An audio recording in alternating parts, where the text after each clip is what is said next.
It is that time of the evening where you have to put down your glass of Belgian beer and concentrate on the track, because qualifying is about to get underway for the 2021 TotalEnergies 24 Hours of Spa. 4 drivers in many cars, so it is a 4-part qualifying session. The aggregated times will give us the bulk of the grid, with the top 20 going through into Superpole tomorrow evening. Ryan Marine, John Watson and David Addison with you for qualifying. It's in the dry and it is on, Watty, a fantastic real driver's circuit. Certainly is, and what a perfect evening we've got for qualifying. 7.7 kilometres around the Spa-Francorchamps circuit. A roller coaster, absolute roller coaster, beginning with Eau Rouge over the top at Radio. Hold your breath, boys, because it's going to get airy-fairy over the top of that crest. Then the long hole up the Camel Straight on the brakes. Swing right into Les Combes, then swing left as you come through it. Then the exit and the run down the hill to Bruxelles. Then the best corner for me in the racetrack. Poole, top speed 188 kilometres per hour. Feels like 288 kilometres per hour. Then down to the lowest point in the circuit, the Paul Frere Courbe. This is the beginning of the climb. Back up the other side of the valley, 2 sides of the valley, and this is the return through Blanchemont. The other big 254 kilometres takes my breath away. And then the final stretch up the hill to the chicane, turns 18 and 19. Top speed, of course, on the approach, 215, and then into turn 19, cross start finish line. And before you know it, you've done a lap in 2 minutes, 18.7 seconds. That was the best lap we've seen so far this weekend. And that was done by the number 32 Audi that has been hustled along by Dries van Toor, Charles Weerts and Kelvin van der Linde, and it has got to start as one of the favourites. It's a very, very crowded pit lane, of course. We've got 58 cars, and we're not only talking GT World Challenge Europe, we're not only talking the TotalEnergies 24 Hours of Spa, we're also talking the opening round of the Intercontinental GT Challenge. And in some respects this weekend, worlds collide because there are European voices. We're also delighted to welcome the voice of GT World Challenge America back to Spa, Ryan Marine. You can't keep away, can you? No, certainly not. Global pandemics can't keep me away. So happy to be here. And you mentioned this is the first round of this year's Intercontinental GT Challenge powered by Pirelli. When I woke up, I was in the host of the next round of the championship, Indianapolis, where I hail from. So from one racing mecca to another. Well, it's great to have you back, and we're looking forward to a good qualifying session here. And as John and I were saying in pre-qualifying, it's a massive entry, isn't it? 58 cars. The big talking point, inevitably, in this of the race is going to be traffic. Oh, no question about it. And what's unique about this race among 24-hour races is, yes, there are different classes, but the machinery is the same from the top Pro Cup classes on down to the couple of Am Cup class entries. It's all GT3 cars, so it comes down to the drivers and teams to execute. There's no easy passes when you're coming up against back markers around this circuit, so it adds to the challenge, no question. Absolutely right. Now, if you've got 3 drivers, you have to sit out Q1. Those that have 4 drivers, of course, will have the car on track throughout. But, John, it's going to be Q4, effectively, where the cars are at their lightest because the fuel's been burnt off, and that's when your gun for hire is let loose. And again, track is going to get a little bit darker, the air is going to get a little bit more dense, a bit more horsepower for the engines, a little bit more downforce for the aero on the car. Keep your tyres, your freshest set of tyres, for those final maybe 2 or 3 of the qualifying sessions, because at the end of the day, this is going to be the build-up to the shootout that we'll see tomorrow evening. Top 20 cars will go into that, so it'll be an intensely competitive qualifying 4 segments, but primarily those final 2 segments, absolutely nail-biting. Haven't many left at the minute. Now there you can see one of the Santaloc Audi 63. This is going to be a car to watch for the front row of the grid, surely. Mirko Bortolotti, Marco Mappelli and Andrea Caldarelli. Ryan, 2 years ago when you last saw that in Europe, that team could do no wrong. Last year was a bit tougher, and they're desperately trying to fight back now. Yeah, it's right, a sweep of the endurance, the sprint, and the overall championship for that team. That had not been done before. It's certainly interesting to see this race in the GT3 era has been dominated by the German GT3 manufacturers. Coming into this weekend, which of the non-German manufacturers can punch above their weight? It's a bit of a diminished Pro Cup class for Lamborghini, but I think they're probably the favorites outside of your traditional favorites here at Spa. Yeah, because numerically they're good, aren't they? Yes. It's not just that Orange One FFF car, it's the Emil Frey trio as well that could certainly have a chance of winning outright. But this is one of the great fascinations. It doesn't matter how good your driving lineup is, it doesn't matter how good the car might be or how good the team.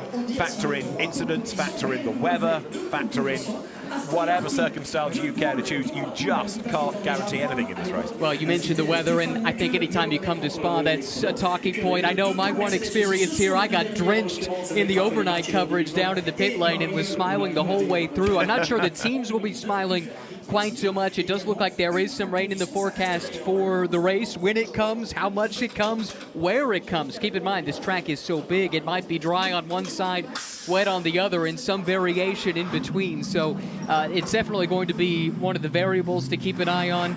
And then you just look at the strength of the field. Nothing comes easily. True enough. And also, John, just a quick word about the pit lane, or pit lanes plural, because it's a long drive through that pit lane. We combine the two, of course. Yeah, so you'll almost say it's half the length of the circuit from the point you enter into the pit lane, which is then what we would call the Grand Prix pit lane, all the way up to the end of that. Then you turn around the inside of La Sour Serpent. There you can see where the pit, that car is stationary. That's the pit lane exit.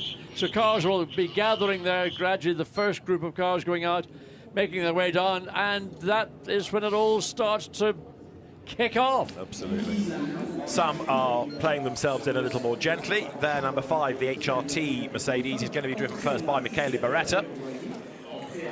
By one of those beautiful quirks of fate, this entry contains both Ross Gunn and Michele Beretta for the armorists amongst you. But Michele Beretta will go first. 15 minutes only. Now, Ryan, you don't get many flying laps, do you? Because an outlap is the best part of 3 minutes, even before you start. Yeah, then we're talking about 2 minutes plus, 2 minutes and 18 seconds, the best so far this weekend for a lap at speed. So you're right, you've got to be perfect. And then it's not just about executing yourself, but the team has to position you. You have to position yourself to have clear track to work with, so you're not encumbered by somebody from a different class or somebody who's had something go wrong. You also can't afford to wait around. You might need to put that banker lap in case we go yellow or go red, or if your better laps might get hampered at some point. And the key for these first drivers is just put your team in a position where they still have a shot. Again, this is an aggregated time over 3 or 4 drivers, depending on the driver lineup. So you don't want to put your teammates in a hole when you're the first one out there. And we've got class battles as well. We've got Am, Pro-Am and Silver. And John, one of our favourite liveries, our favourite team names is this Mad Panda Motorsport Mercedes. Love it. Absolutely. I think it's one of the most creative and interesting also, and some amusing to us. Still waiting to get the definitive description of Mad Panda, what it's all about. But one day Ezequiel Perez Compact will come clean and tell us what it's, well, who came up with the concept of calling a team Mad Panda. Exactly. And there you see the Jota McLaren, like all the cars, carrying the stickers for Croix Rouge Belgium, the Red Cross that's done such a remarkable job in the last few weeks to look after the people so affected by the flooding and the appalling weather here, and not just the teams in the 24 hours, but also in some of the support races, also paying tribute. And it's in part thanks to their efforts that we're even here at all having a race, because bits of the circuit have been badly affected and needing to be relayed. Lots of the neighbouring roads badly affected, trees ripped up. I mean, the photographs that were coming not a month ago were just mind-blowing. Well, I was wondering at the time, would I be here? Would I be coming? Yeah. I just booked the travel. Can I get a refund? Yeah, exactly. And I've been amazed to see, yes, there are a few places around the circuit you can tell something rather dramatic has occurred, but by and large, it looks as I remembered it. So credit to the staff here to make sure that things were ready to go. They sort of had a dry run last weekend. You were here for that, David. Dry-ish. Yeah. Had moments of dry. You're quite right, yes. And so all credit to the organizers for making sure that an event of this magnitude was possible. Yeah. The fast lane is open then, so we are almost ready to go, because now the green flag is waved. Qualifying is go for the TotalEnergies 24 Hours of Spa. It is Q1. It is the smaller element of qualifying, because now we've got the cars pouring out, but only those with 4 drivers. Those with 3 have to sit in the pits and wait, but we are good to go then. And so now we'll start to see what a lap time might be offered up as, in a sense, John, this is almost the AM session to a degree, isn't it? to a degree, and the big advantage to these runners in this Q1 session is that there are relatively few compared to the 58 that will be on track for the remainder of Q2, 3 and 4.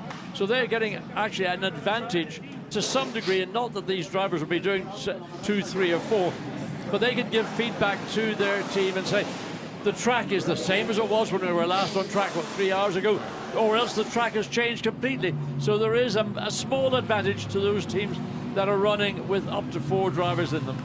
Ryan, just looking down the pit lane, that gives you an idea of only one element of the pit lane, the F1 pits, where we're based, but you have to get on with your neighbour, don't you? There's not a lot of space. You do. It takes some cooperation, certainly in race time. That's true here in qualifying also. And what I found interesting when I came the first time was there were a wide variety of theories as to which pit lane was the better one to be in. In a lot of respects, the new pit lane, it's got the bells and whistles. It's flat. That's definitely advantageous, but there are some that think if you're pitted a little bit further along, it gives you more time to read and react to situations on the racetrack. That's more viable for race running, but to some degree in qualifying as well. I just found it to be a fascinating quirk of this endurance pit lane layout. Yeah, some want to be at pit in because as soon as you're in the pits, you can get the work done. Others like to be at pit out because as soon as you accelerate away, you're over the white line, you can speed. And WRT always like to be at the end of the endurance pits because they've got a little bit more room around them because there's nothing on one side. So different teams prefer different places. Some of them, of course, don't get a choice in it. But what used to happen traditionally was that the pro class teams would be distributed between the 2 pits. So each set of grandstands had, for the fans, a chance to see some of the cars from the pro class rather than being concentrated in one area. Right then, we are in business, and the first car to go across the timing line is the number 87 Mercedes, which is Simon Gachet. And John turns his way through La Source. Yes, and I would expect Simon Gachet on his first flying lap to be a pretty strong contender in this first group of qualifying cars.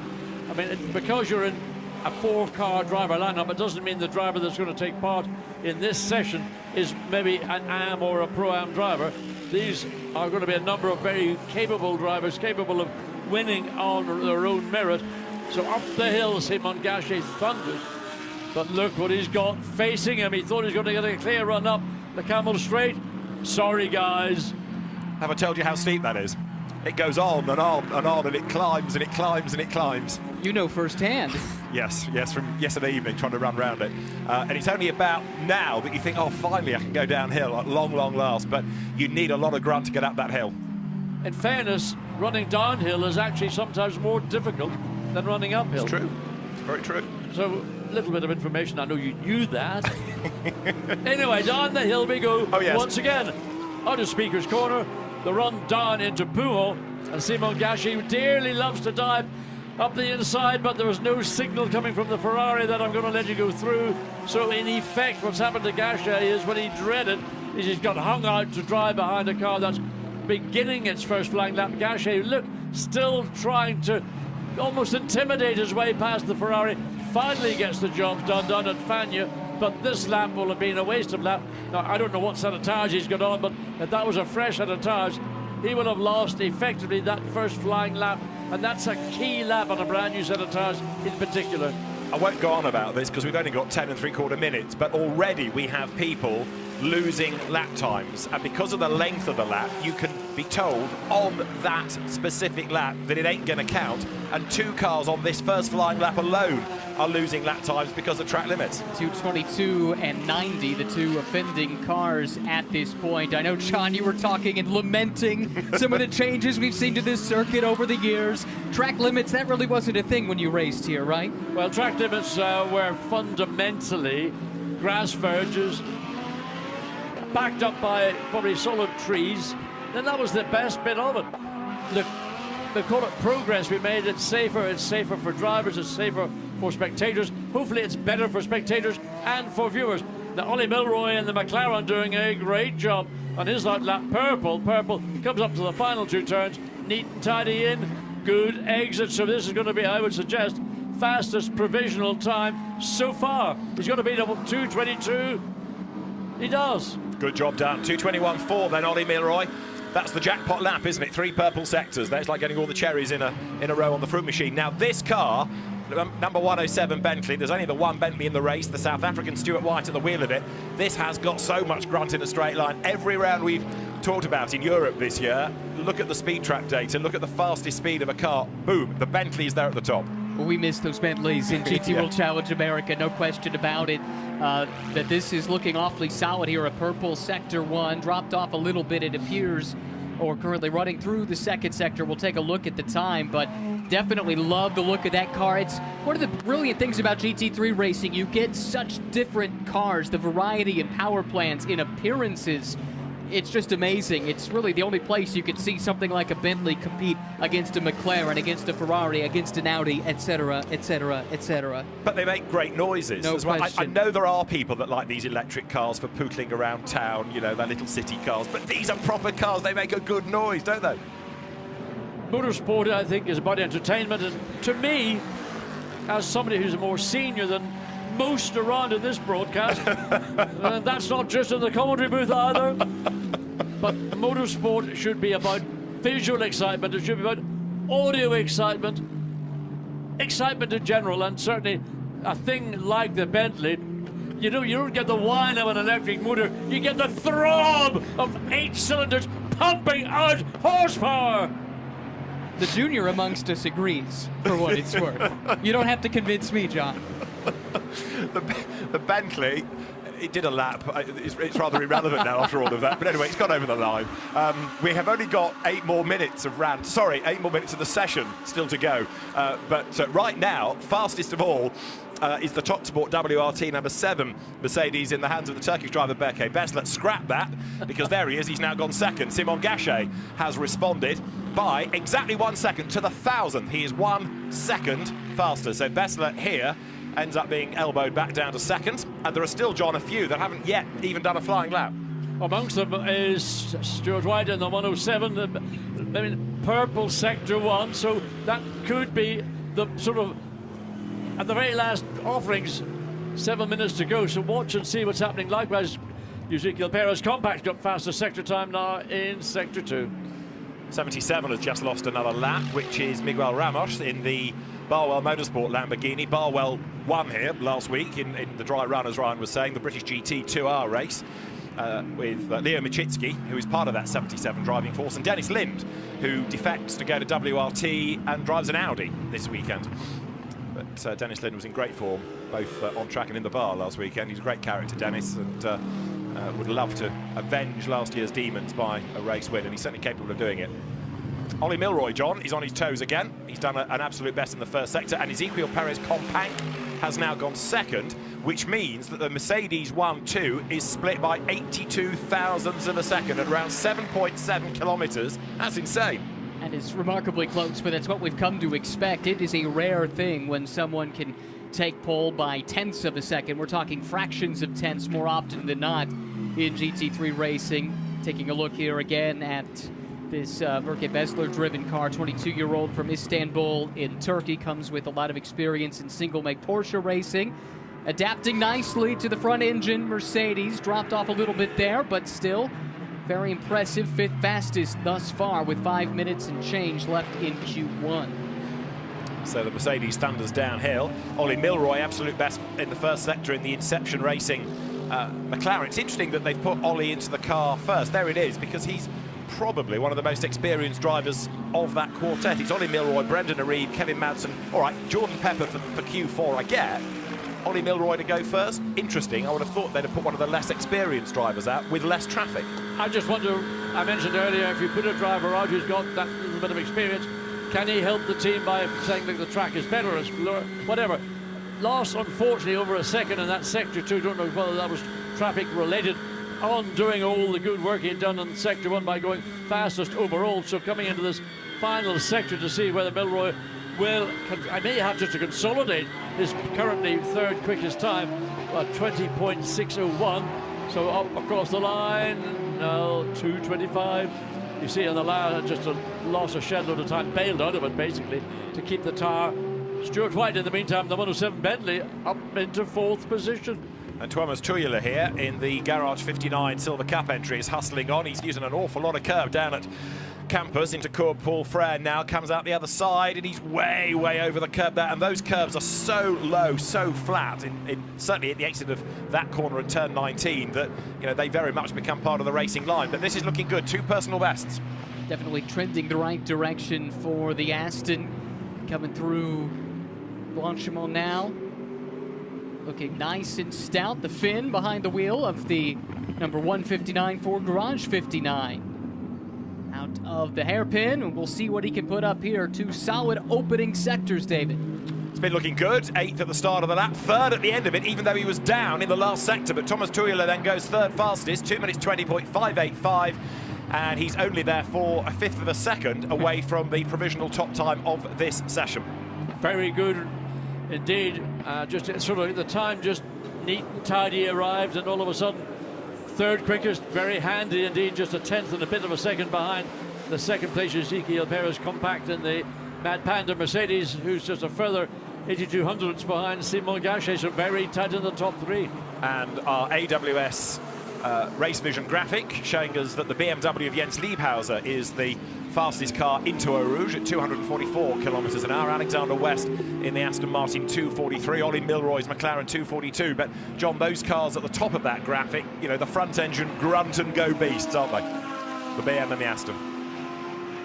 Interesting to note as well with that BMW, it is the swan song for the M6. We've got the new M4 model GT3 coming next year. It's a model, the M6, that is perhaps a bit long in the tooth, but had something of a resurgence in recent years. One here at Spa a couple years back, and one at the Indianapolis 8-hour last year, as Ramos makes that move right around the Porsche there, trying to find that clean lap time. Things were trending nicely in the first sector, but that was awfully costly there. White now to P1 in the Bentley.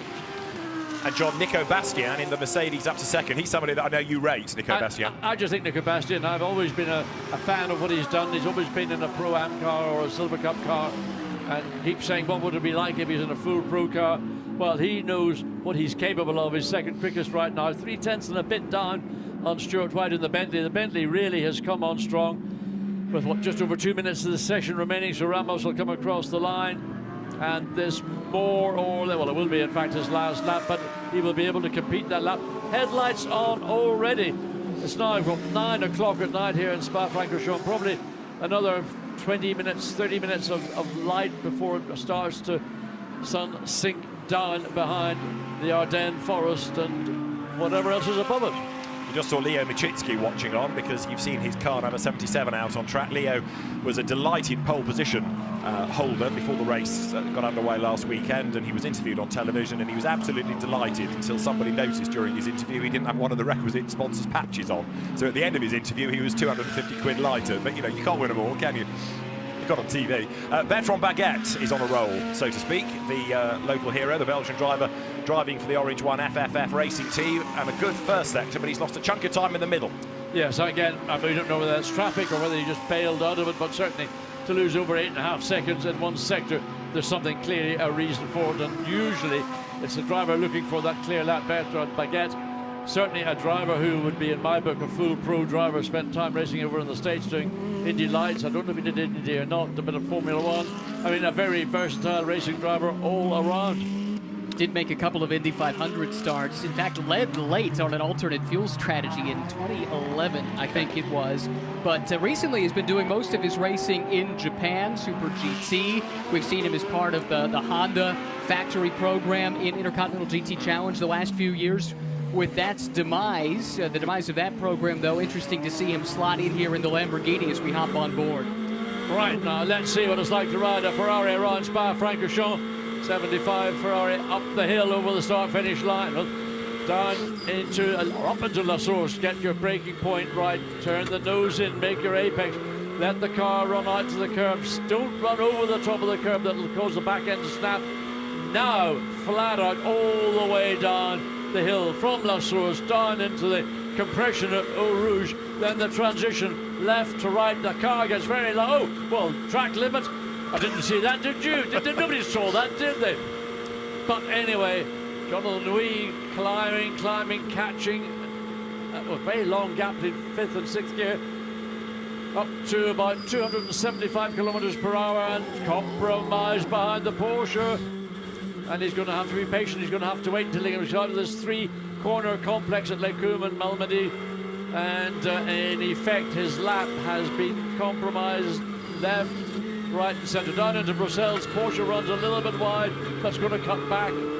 Porsche looks not particularly stable on power, which is no doubt something that Jonathan Rie is going to have to keep his eyes attached to, because he doesn't want that Porsche spinning right around in front of him. I just wonder whether he'll finish the lap, because the flag is out, so he's being compromised. He's not going to improve, so he might bail, because, of course, rather than take the flag on the track, you come in early, you've got a bit more time to relay to your second driver, because otherwise you're going to waste another 3 minutes, which all eats into the break between sessions. Yeah, that is sensible for sure. Right now we see him still stuck in this traffic. This is not going to be the lap he's looking for. You can see on the display that's there for him that the checkered flag is waving. So he knows the situation, even if it's not been communicated to him by the team. And now you want to see how hard he's going to push to try and get by this Porsche. But you can see right there, just not enough speed. I mean, if I was in the team garage or on the team radio, I'd be telling him, just back out of it. The checkered flag's out. You're not going to go any quicker. Save the car, save the set of tires, even an additional lap, which is, look at the Porsche right off onto that green to take his line into Blanchimont. Just get out of the throttle, bring the car back, give us another few seconds to turn it round. Come into the pit lane now, don't complete the lap. Oh, I can't believe it.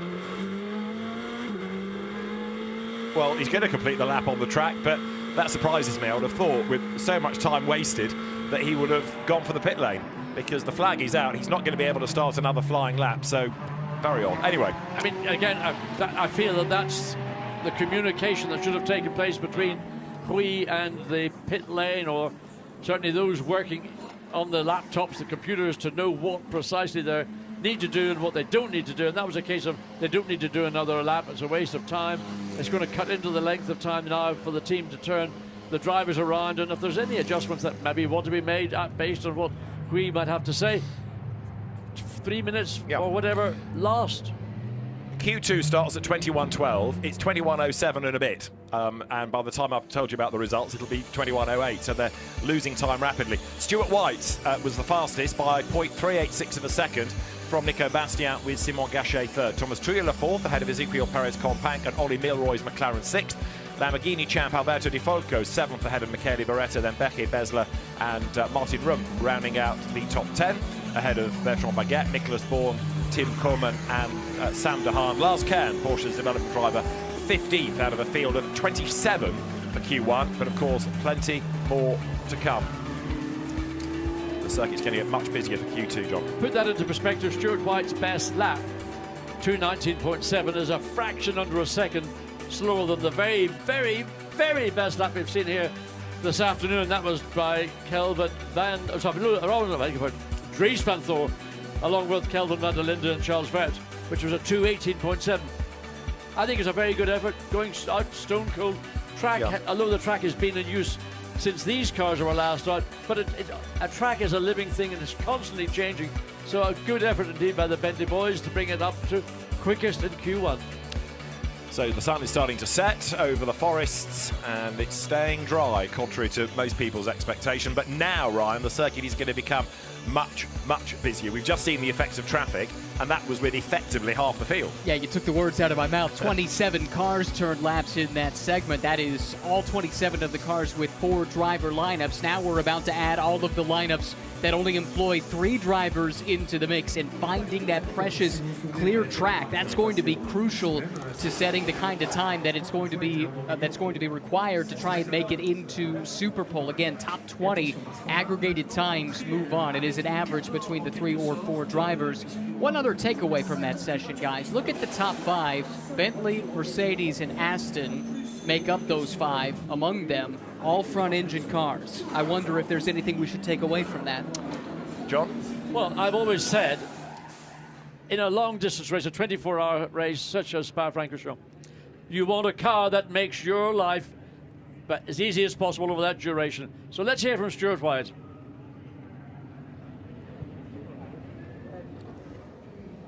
Stuart, underneath that mask, we can certainly see a smile. Yeah, no, the smile is, I think, bigger than you can tell. Just being here is already a dream come true, and to put it on P1 and Q1, it's really amazing. And the team all standing behind you now did a really amazing job in the workshop, and all the sponsors, the South African GT Association, DIY, Sean Penrod, Kulilelet, Locker, Bedpro. I mean, everyone that got me here, it's a massive thanks, and just living a dream, another South African like Calvin and them that made it over here, and just living the dream and enjoying every moment, so couldn't be happier. Well, you've certainly set the bar. Yeah, it's quite difficult to make a Super Pole with 4 drivers, but that's our aim and what we've been working for in all the preparation up to this day. So up to the rest of them now, let's see how it goes. A bit more traffic now on track, but we'll give it our best shot. Good job. Thank you very much. So that Bentley showing its prodigious power once again, and again part of the fascination of GT3, and we've touched on it in terms of shape and size and noise, but it's also how you crack the GT3 problem. Do you do it by aero? Do you do it by grunt? Do you do it by normally aspirated engine? Do you do it by a turbo? Factor it all together. Claude Sermon, who works out the balance of performance, does a fantastic job of making it so evenly matched and so competitive. I mean, I think the balance of performance has been virtually the balance of perfection. And I know that teams in the pit lane say, oh, well, we need a bit more power or we want more aero. But actually, the level playing field is so level now amongst the 8 or 9 manufacturers that are supporting this event that I think it's just a remarkable piece of technology. And that's what it is, to get all these cars so equal. 20 degrees Celsius on track, a little bit cooler, 16 ambient. Almost ideal. Maybe like the track temperature to come down a little bit more, ambient down 3, a little bit more. 2, 1, green flag. That voice you hear is the race director, Alain Adam, who calls for the green flag. Ryan, Q2 underway. Here we go. Let's see what we've got in store as we throw the Pro Cup cars into the mix. Again, trying to settle that top 20 here at the end of 4 15-minute qualifying sessions. Top 20 will take part in Super Pole tomorrow. Those temperatures you mentioned, John, they're just coming down. They're only going to get better. What does that do for your confidence behind the wheel, knowing that the track conditions will just be improving as these qualifying sessions progress? Well, certainly when the ambient and the track temperatures are all going in the right direction, you know that your car is going to have, I mean, it's only fractions of seconds of performance gain, but it's better going in the direction you wanted to go than going the opposite way. The big issue is going to be, regardless of what track or ambient temperature is, it's going to be finding a single clear lap, an unimpeded qualifying lap that will make a massive amount of difference. And it will be, I suspect, out of these 58 cars that are now going to be on racetrack, if half a dozen, or maybe a dozen most say, I got a totally clean lap for 1 lap, and that's when I did my best time, everybody else will be saying, traffic, traffic, or whatever they say in French, German, Spanish, Italian, or wherever, Russian even now. With that said, the traffic can be a benefit if you catch it at the right place, if you can get the toe down the Kemmel Straight, things of that nature. Where is that happy distance where you're not being negatively affected, but you can get some of the positives? We'll get to that in a second, but look at this contact in the pits. That looks like an unsafe release and certainly some damage as the carbon fiber bodywork goes flying off. Well, that'll certainly be looked at by the stewards. I suspect the Ferrari team will maybe be receiving some kind of notification, maybe a penalty. I don't know what else they might get, but that was an unsafe release. So that was certainly not of the best I have seen. That was the AF Corsa car down. Duncan Cameron, Reno Mastronardi, Matt Griffin, Irishman. It wasn't him definitely behind the wheel, or Miguel Molina. So an unsafe release. The driver really is dependent on the team to say go, go, go, but sometimes that go, go, go is very marginal, and that was a marginal release. So Matt Campbell is capable of putting that Porsche in this group top of the list. Good exit out of turn 19, relatively clear racetrack. Certainly coming into La Source, it's further round where he might catch cars that are doing the exit out of the pit lane, and that's the compromise that he's got to have to try and master. And it is a case of, you know, where do you catch the cars rather than just simply catching it? This is the car I've been kind of chuckling about. It's the Cam Bam Jam car. Campbell, Bamber, Jaminet, the 3 drivers, all of them stars in their own right. Extremely fast Porsche drivers. It's worth noting Porsche has won the last 2 of these TotalEnergies 24 Hours of Spa looking to extend that further. Look how busy this track is getting. Well, Matt Campbell's got purple in the first sector, but he can kiss goodbye to the rest of it, I would have suggested, because it is absolute traffic jam as they come up in to Lake Coombe. And well, there is Matt Campbell down at Brussels, and he knows he's done a stellar job in Sector 1. What's he going to do? He's just going to, I think, take it easy for the remainder of this lap. Keep the tyres, the Pirelli tyres he's on this car. Keep the temperature up, but just make sure you don't take life out of the tyre. Ordinarily, your first flying lap is the lap that's going to give you the best opportunity to get that one single fast lap in. You sometimes, if you're fortunate, can sneak a second lap, but you've just, right now, it's the luck of the draw. That pit lane incident, just quickly to mention, it was Rino Mastronardi in the Ferrari, the car that was in contact, Hiroshi Hamaguchi in the number 19 Lamborghini. So that's been noted by the stewards, and they'll have a look at it and decide if any action needs to be taken. Look at this traffic jam. That's great for our perspective. Love seeing all those cars lined up, love listening to them, but there's no way Matt Campbell is enjoying this. John, you've got your hands up in the air. Because Matt Campbell, he's got 6 or so cars around him that he needs to clear before he gets up to the chicane to commence a new lap. He's threading his way through the field pretty efficiently, but he gets the nose virtually cut off the Porsche as he comes into Blanchimont, and that is again going to be a real frustration for this. Where do you go? Some cars are going slowly, some cars are coming in. Matt Campbell, I don't know what to say. Well, you're the racing driver. You tell us. Where do you go, John Watson? Look, he's looking for space. He's backed out of it now. He's going to get on the throttle. But then he's still got the problem of coming up into La Source. He's got, what, a second and a half, 2 seconds of a gap between himself and the Lamborghini going into La Source. But he's going to have to cope with this in the race. So get used to it now, because the race is going to be just like this, isn't it? Difference is, the race isn't going to be dependent on one single flying lap. True. And this qualifying is wholly dependent on that one single flying lap. In the race, you've got 24 hours or however long it might be to find a way around another competitive car. He's managed to achieve that relatively cleanly and successfully, maybe not compromised. We'll know very shortly. Has he gone purple, green, or will it stay that sort of funny yellow colour? Others, though, look, have got a bit more clear road around them, and 32, which is being driven by Dries Van Thor, looks like it might be on for a clearish lap, because coming out of turn 19 now, there's not that much up the road. Good opportunity for the young Belgian driver. 2 cars directly ahead of him. It's not what he can see, it's what he can't see. Gets into La Source, gets the nose in, runs the car right over the curb. Good exit, good drive. Now the run down the hill. Pulling gears, 5th, 6th, he's in 4th right now, 5th now. Wait till he gets pulled 6th. Goes through Eau Rouge, flat out in 5th. And there's a car stopped on the right-hand side now. Somebody's gone off. Well, that's a stopped car, or that's the result of a car having an incident. No yellow flags. There is now, there's Sector 1, yes. I don't know whether Dries Van Thor, did that happen before he got there or after he got there? I think it happened before, but he's backed off. Hasn't either a yellow lights up the straight by the look of it. It just felt like he'd lifted that. So the car has gone off, and it would not be a surprise if the session weren't interrupted. We've also got Hiroshi Hamaguchi here having a drama coming out of the piff-paff, and that was about as close to annihilating the back of a Lamborghini as you'll see. That could have been a left rear corner. Red flag. Yeah, I'm not surprised. So there's an incident at the radio, which is always that pinch point. It's a really, really challenging part of Spa-Francorchamps, and if you get it over there, we see a Lamborghini. Is that 16? It was, or possibly. That's it.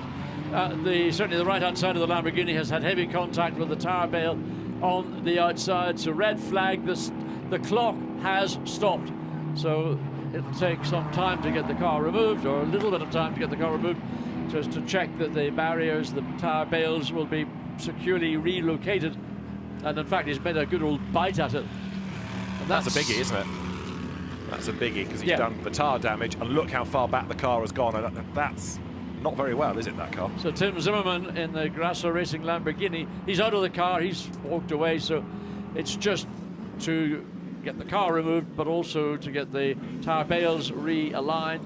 And Tim Zimmerman will probably be taken off for a quick medical centre checkup, because that was a a high-speed, big impact, David, wasn't it? You don't have small accidents there, do you? If you're going off, you know about it, and you tend not to drive away from them. So, in fact, looking at that, in the red jacket nearest us is Dennis Lind, who in a Lamborghini had a big accident there last year. He was in the lead of the race at the time. Actually, he was telling me the other night that that was his last lap of the stint. So, you know, the cruelest luck of all, or the cruelest time for it to happen, did the damage to the car. It was out of the race. And this year he's an Audi driver and certainly very much a dark horse. He, Nico Müller and Robin Frind sharing an Audi. I mean, that's another one to put a few euros on for a win. I mean, listen, where do you stop? Where do you even start?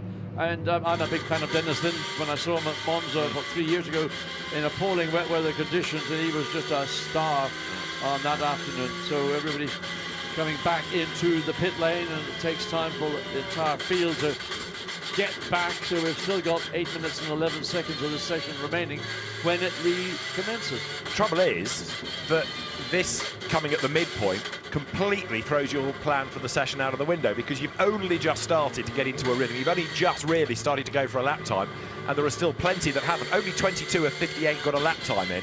So when we go green again, the whole thing's got to start up. All the tyre temp and pressure has gone, so you've got to do an out lap and a start-up lap. This might explain what happened to 16. Goes up the hill, and from the other angle, whoa. Well, that actually, he lost the back of the car in the right-hand transition from Eau Rouge, climbing up, and once the back end went round, that's the usual story of the pendulum effect, and he was sitting there just simply a passenger waiting for the inevitable impact. But the tyre bales there did an excellent job cushioning that impact. Nevertheless, the car was bounced back into that area, which is a kind of no man's land runoff area, a track limit abuse we've seen in the past, drivers using it, but in reality, you want to stay well clear of it. Absolutely. So that brings the teams back into the pit lane, and as I was saying, Ryan, all those calculations on how to treat these 50 minutes, tear them up, throw them away, and plan again. Well, I think we're going to see the traffic jam that we saw earlier just in a few moments' time. But we'll hear from one of the drivers, Robin Frind, standing down with Gemma. Robin, great to see you back in the paddock here with WRT, a team that you've raced with a lot over the years. Yeah, for the last 6-7 years now, I think already. I grew up here, and thanks to this team, I actually grew into the Audi family. So it's a good few memories here. Absolutely, and of course, looking ahead to this weekend, we've got a track that's been resurfaced due to the terrible floods that people have suffered here in Spa. So it's been talked about as a fairly green track, and of course, we've got a massively unpredictable race ahead of us. It's always a bit unpredictable, especially in Spa. I think the weather forecast will for sure play a role in the race. There are some rain predicted in the night or Sunday as well. But first, we need to be qualifying on the top 20 to be able to do Super Pole. Now there's a big crash, so we don't have a lap time on the board yet, and I think that's goal number one. Absolutely. We're looking at how challenging this circuit is. I mean, it's a circuit that changes massively throughout with weather conditions, with the undulation. How technical and how difficult is it? The track is already difficult enough, but then driving with, like, I don't know, 55 or 60 cars on track doesn't make it much easier as well. There's a lot of different brands doing, and you know, some brands have a disadvantage on the straight and some a disadvantage in the corners and so forth. So to be able to go through the night without any scars, it's quite difficult. But I think we have a good team. We have with WT and good drivers with Dennis and with Nico. So I think I'm looking forward for the race. Absolutely. It's incredibly close with 58 cars, as you say, but it's going to be an exciting weekend. Always. Thanks a lot, Robin. Have a great one. Thank you. Robin Frind, who of course as a single-seater driver was a serial championship winner. Didn't matter what the category, he would win it and move on, win it and move on, and then he kind of peaked. But has been a real star in GT cars and the DTM, and of course also could be a Formula E champion by the end of the season, could be a Spa 24 winner by the end of the weekend. But there, the track workers set to try and make that tyre barrier one again, and then they get rid of the Lamborghini. It's going to be a really challenging weekend, as if it wasn't already, for that Silver Cup entry from Grasser. That's the car that we saw that hit the wall there with Tim Zimmerman behind the wheel. Alberto Maria De Falco, Clement Schmid, and Kiko Galbiati, the other drivers entered in that car. And this Silver Cup is as well subscribed here this weekend as it has been since the class was introduced. We talk a lot about the race at the front, but we've seen, and David, you could attest to this, John, too, of how strong some of these Silver Cup lineups have been in Endurance Cup races so far this year, challenging and standing on overall podiums. That's not been done here at the TotalEnergies 24 Hours of Spa, but perhaps this is the year that could happen. There are so many stout lineups in the Silver Cup with really good teams behind them.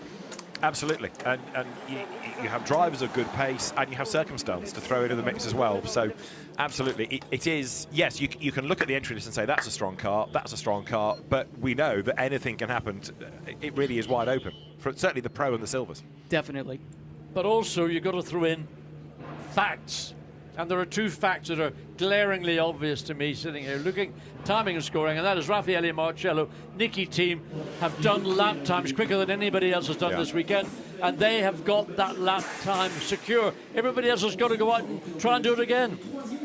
So at the moment, 4 thousandths between Rafaeli Marciello and Nicky team. Somebody making their Spa 24 debut, single-seater Garnex Grand Prix racer, Jack Aitken with Gemma. Jack, obviously we're seeing qualifying interrupted, but I just want to find out from a driver's perspective now, as the night continues to draw in, how much will that track condition change now the cars are back in for a small pause, and of course heating back up, getting out there with conditions and timings are going to change, of course? Usually with the night we see the track getting a bit quicker because it's a bit cooler. The engines and the aero packages are working a little bit better with the denser air, so track seems quite fast now, and I think with 8 minutes left it will be quite hard to get a clean lap. It's going to be quite a crush to get out there. Yeah, there's a fair bit of traffic in each session, that's for sure. Is this your first Spa 24? It is, yeah, very excited. I'm the new boy here. First time racing at night? No, I did one race earlier this year in the sprint in Magny-Cours, which I loved, so I'm actually quite looking forward to the night. And of course here it's quite dark. I mean, there are no lights around the circuit at night. It's a big challenge. Yeah, I mean, I've done some races in Formula 2 and in the night, but it's not really the night because it's in floodlit Abu Dhabi or Bahrain. So it's something a lot more interesting doing it in the GT, that's for sure. And quite different from a sprint at night to an endurance race at night. You know, you've got to keep that concentration when your eyes must be very, very tired, driving through the light changes with sunset, sunrise. Yeah, I've not done a stint going through the different like sunset, sunrise, that kind of thing, which everyone says is the most challenging time of the race. But you know, we're all rookies in our car, so we're kind of here to learn and see if we can pull something out the bag. You're excited to be here, though? Yeah, of course.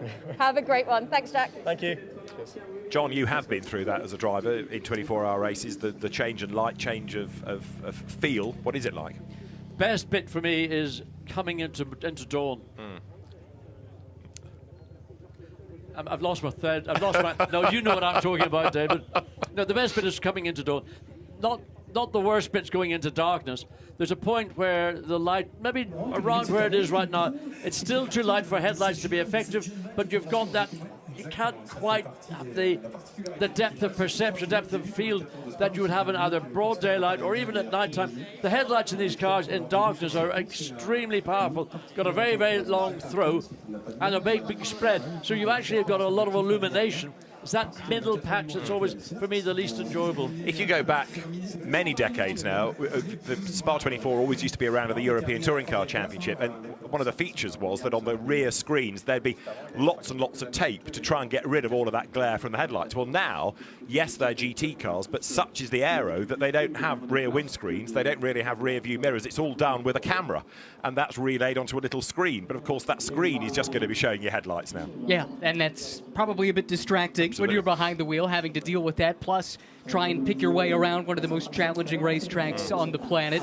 Very fascinating indeed, the challenge there. And you talk about what it was like in the old days. I love the 50 anniversary winner of this race is here in the paddock, the Mercedes that won this race 50 years ago, which, by the way, the Hub Auto team is playing homage to with a livery here this weekend. But more on that a little bit later. Let's go down to Gemma once again in the pit lane. Ben, back at Spa since 2018? Yeah, first time here since 2018. I did it then in a McLaren 650S GT3, so great to be here for my first time in the 720. You know, played a key part in all the development, so nice to be here and giving it a good crack so far. How's the car holding up here? Yeah, good. Pre-qualifying and practice both went well. We were 10th in pre-quali, so hopefully we can replicate that now. And all the aim for us is just to try and make it in Super Pole and have another crack.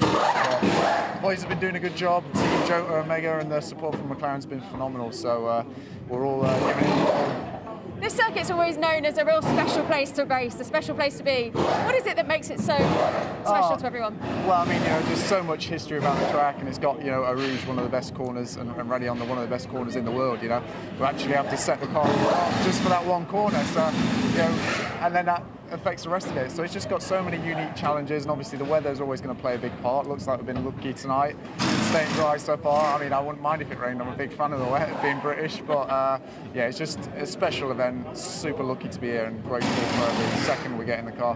Do you have a favourite part of the circuit? No, it's all great, to be honest. Eau Rouge, obviously, special challenge, unique. But then, there's corners like Pouon, which are fast, high speed, require a lot of commitment. Blanchimont, just about a flat-out corner in a GT car. But yeah, McLaren's been going well, and I'm enjoying it. Big smile on my face every lap. Well, with all the different manufacturers we've got competing, do you think the McLaren can be up there in the points this weekend? That's the plan. It's tough. Got a lot of big efforts. A lot more factory cars come along for this one, with it being the race that it is. So that adds a challenge for us. There's 5 or 6 guys that are easily going to be there that aren't normally here. So, but we're giving it our best shot. We keep getting better week in, week out. The Jota boys are doing an exceptional job. So no reason why we can't be. Have a great weekend. Thanks, Thank you very much. Thanks, guys. Enjoy.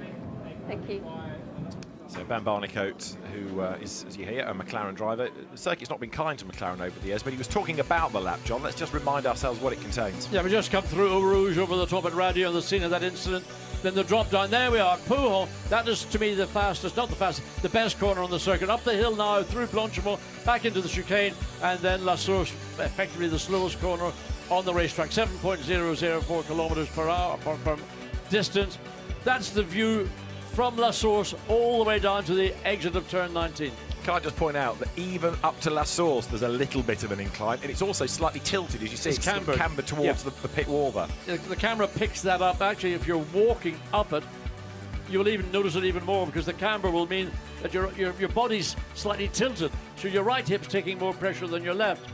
Of course, it depends how quick you're walking. That's true. Did you notice that on your run, David? I did, yes. I was on the right setup, though, so I didn't suffer too much, but it then affected my line down the hill, unfortunately. You're stronger in those low-speed corners or the high-speed corners? I think I was better in the low speed, although I was flat through Eau Rouge, I promise you.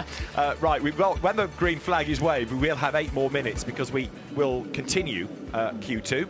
There you see Porsche number 23, the Huber Motorsport car that will have Ivan Jacoma at the wheel for the second session.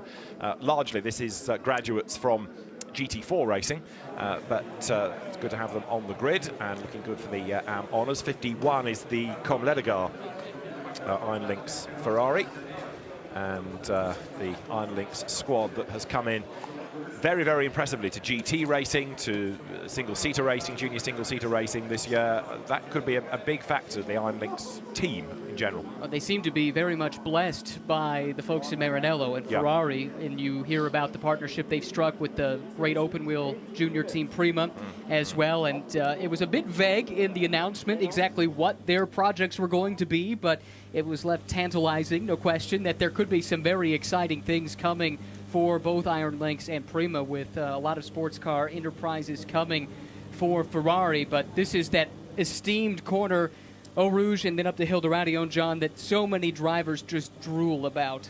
Yeah, I mean, it's a massive challenge. You've got the compression there, you can see just on the curbing on the left, then the transition back to the right, and of course, sitting in the seat of a race car, you're looking skyward as you point up towards the point where you're going to turn left at Radio. So you've got that momentary, almost, the track is invisible, and it's all about track knowledge and just putting the car in the precise spot to ensure that when you make the transition at the top of the hill at Radio to the left, A, you're not going to take a chunk of track on the inside and get pinged for track limit abuses, or lose the car, as we saw Zimmerman in the Lamborghini. He began to lose the car just where that flashing yellow light is. That's where the spin began, and the momentum took the car around all the way over the crest and into the tire bales at the exit of Radio. And such is the extent of all of that the restart is not expected for another 15 minutes. So there's a lot of clearing up. And of course, John, were this to happen in the race, this would be a lengthy safety car period, wouldn't it? Well, look, think back, I don't know, about 6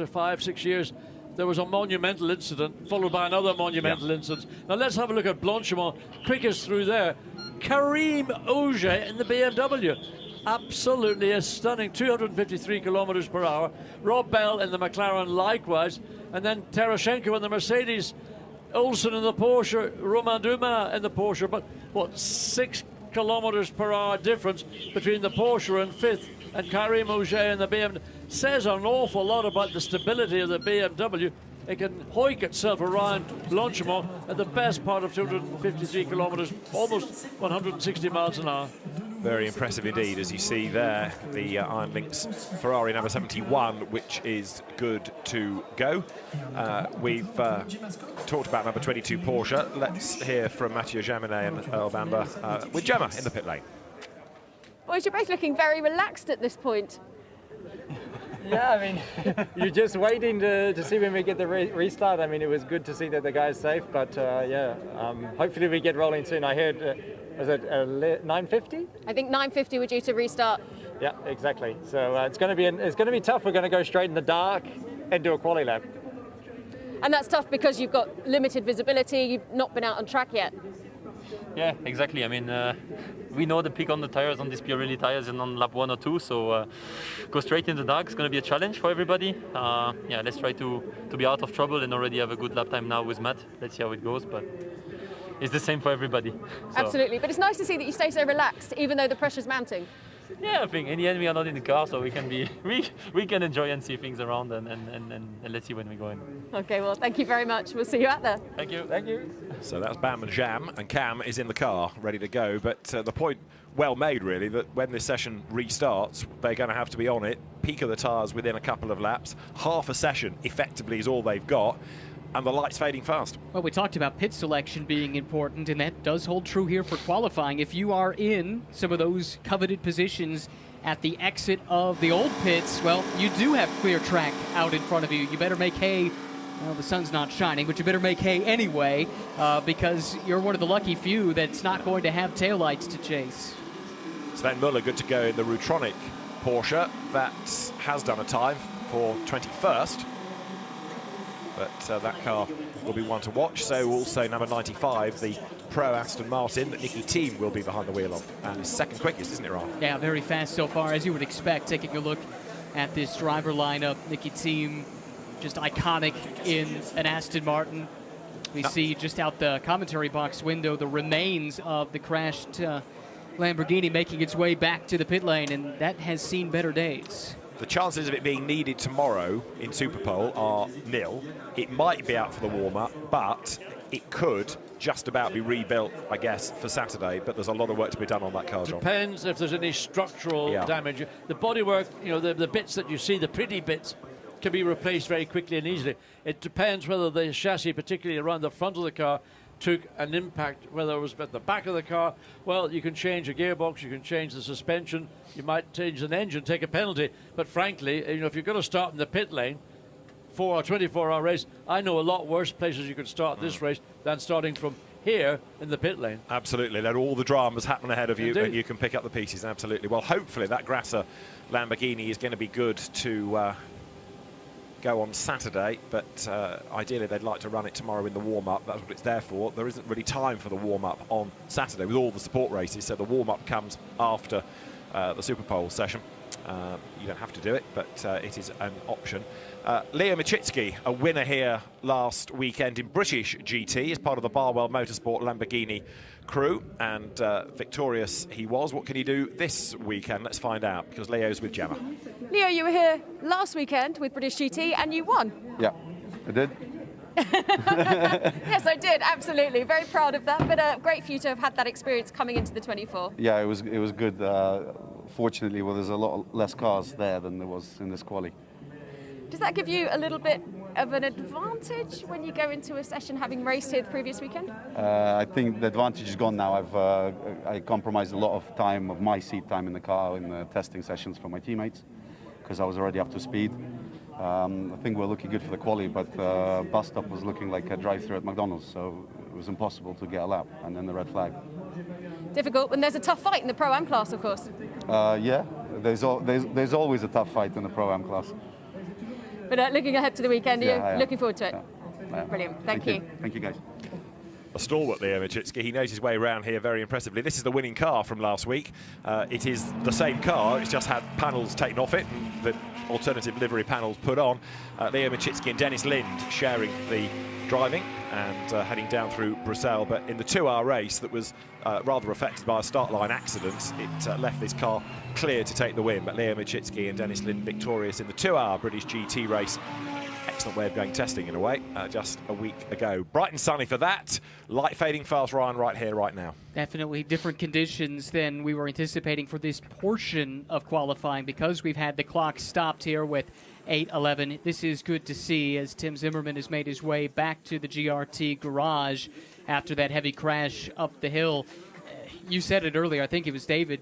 There are not very many small crashes there, if any at all, so you always hold your breath when you see a car go into the barriers, and it's such a relief to see him walking away, shaking his head, but there's the old adage, right? Cars can be rebuilt.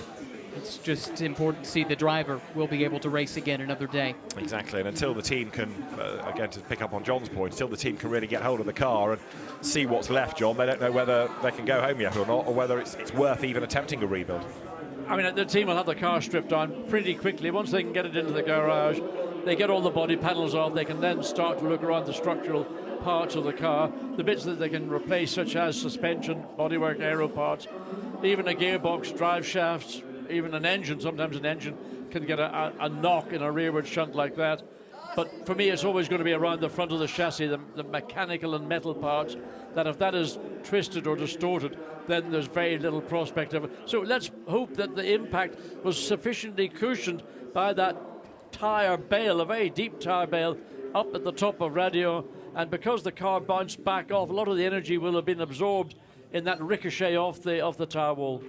But we talk about this race as an endurance race, and that encapsulates the 24 hours of racing. But talk about the added endurance required on these crews if you're having to effectively build up a brand new GT3 car around a shell just to go racing. And for a team like GRT, there's a knock-on effect where probably crew from multiple cars are going to be coming together to work on this. And so everyone come Saturday is going to be that much less fresh when we show the green to start the race, and it just makes for a very long weekend. It does, and then you can go through all of that, and heaven forfend, something happens in the race, and you are back to square one. Number 50 Mercedes, you just caught a glimpse of, that was struggling in the free practice session and the pre-qualifying session earlier on in the day. The Barwell Lamborghini awaits wheels, awaits the instruction to go out. The estimated restart still shown as being 21:50, and Leo Machitsky has, for the moment, walked away from number 77. 61 Porsche is good to go as well.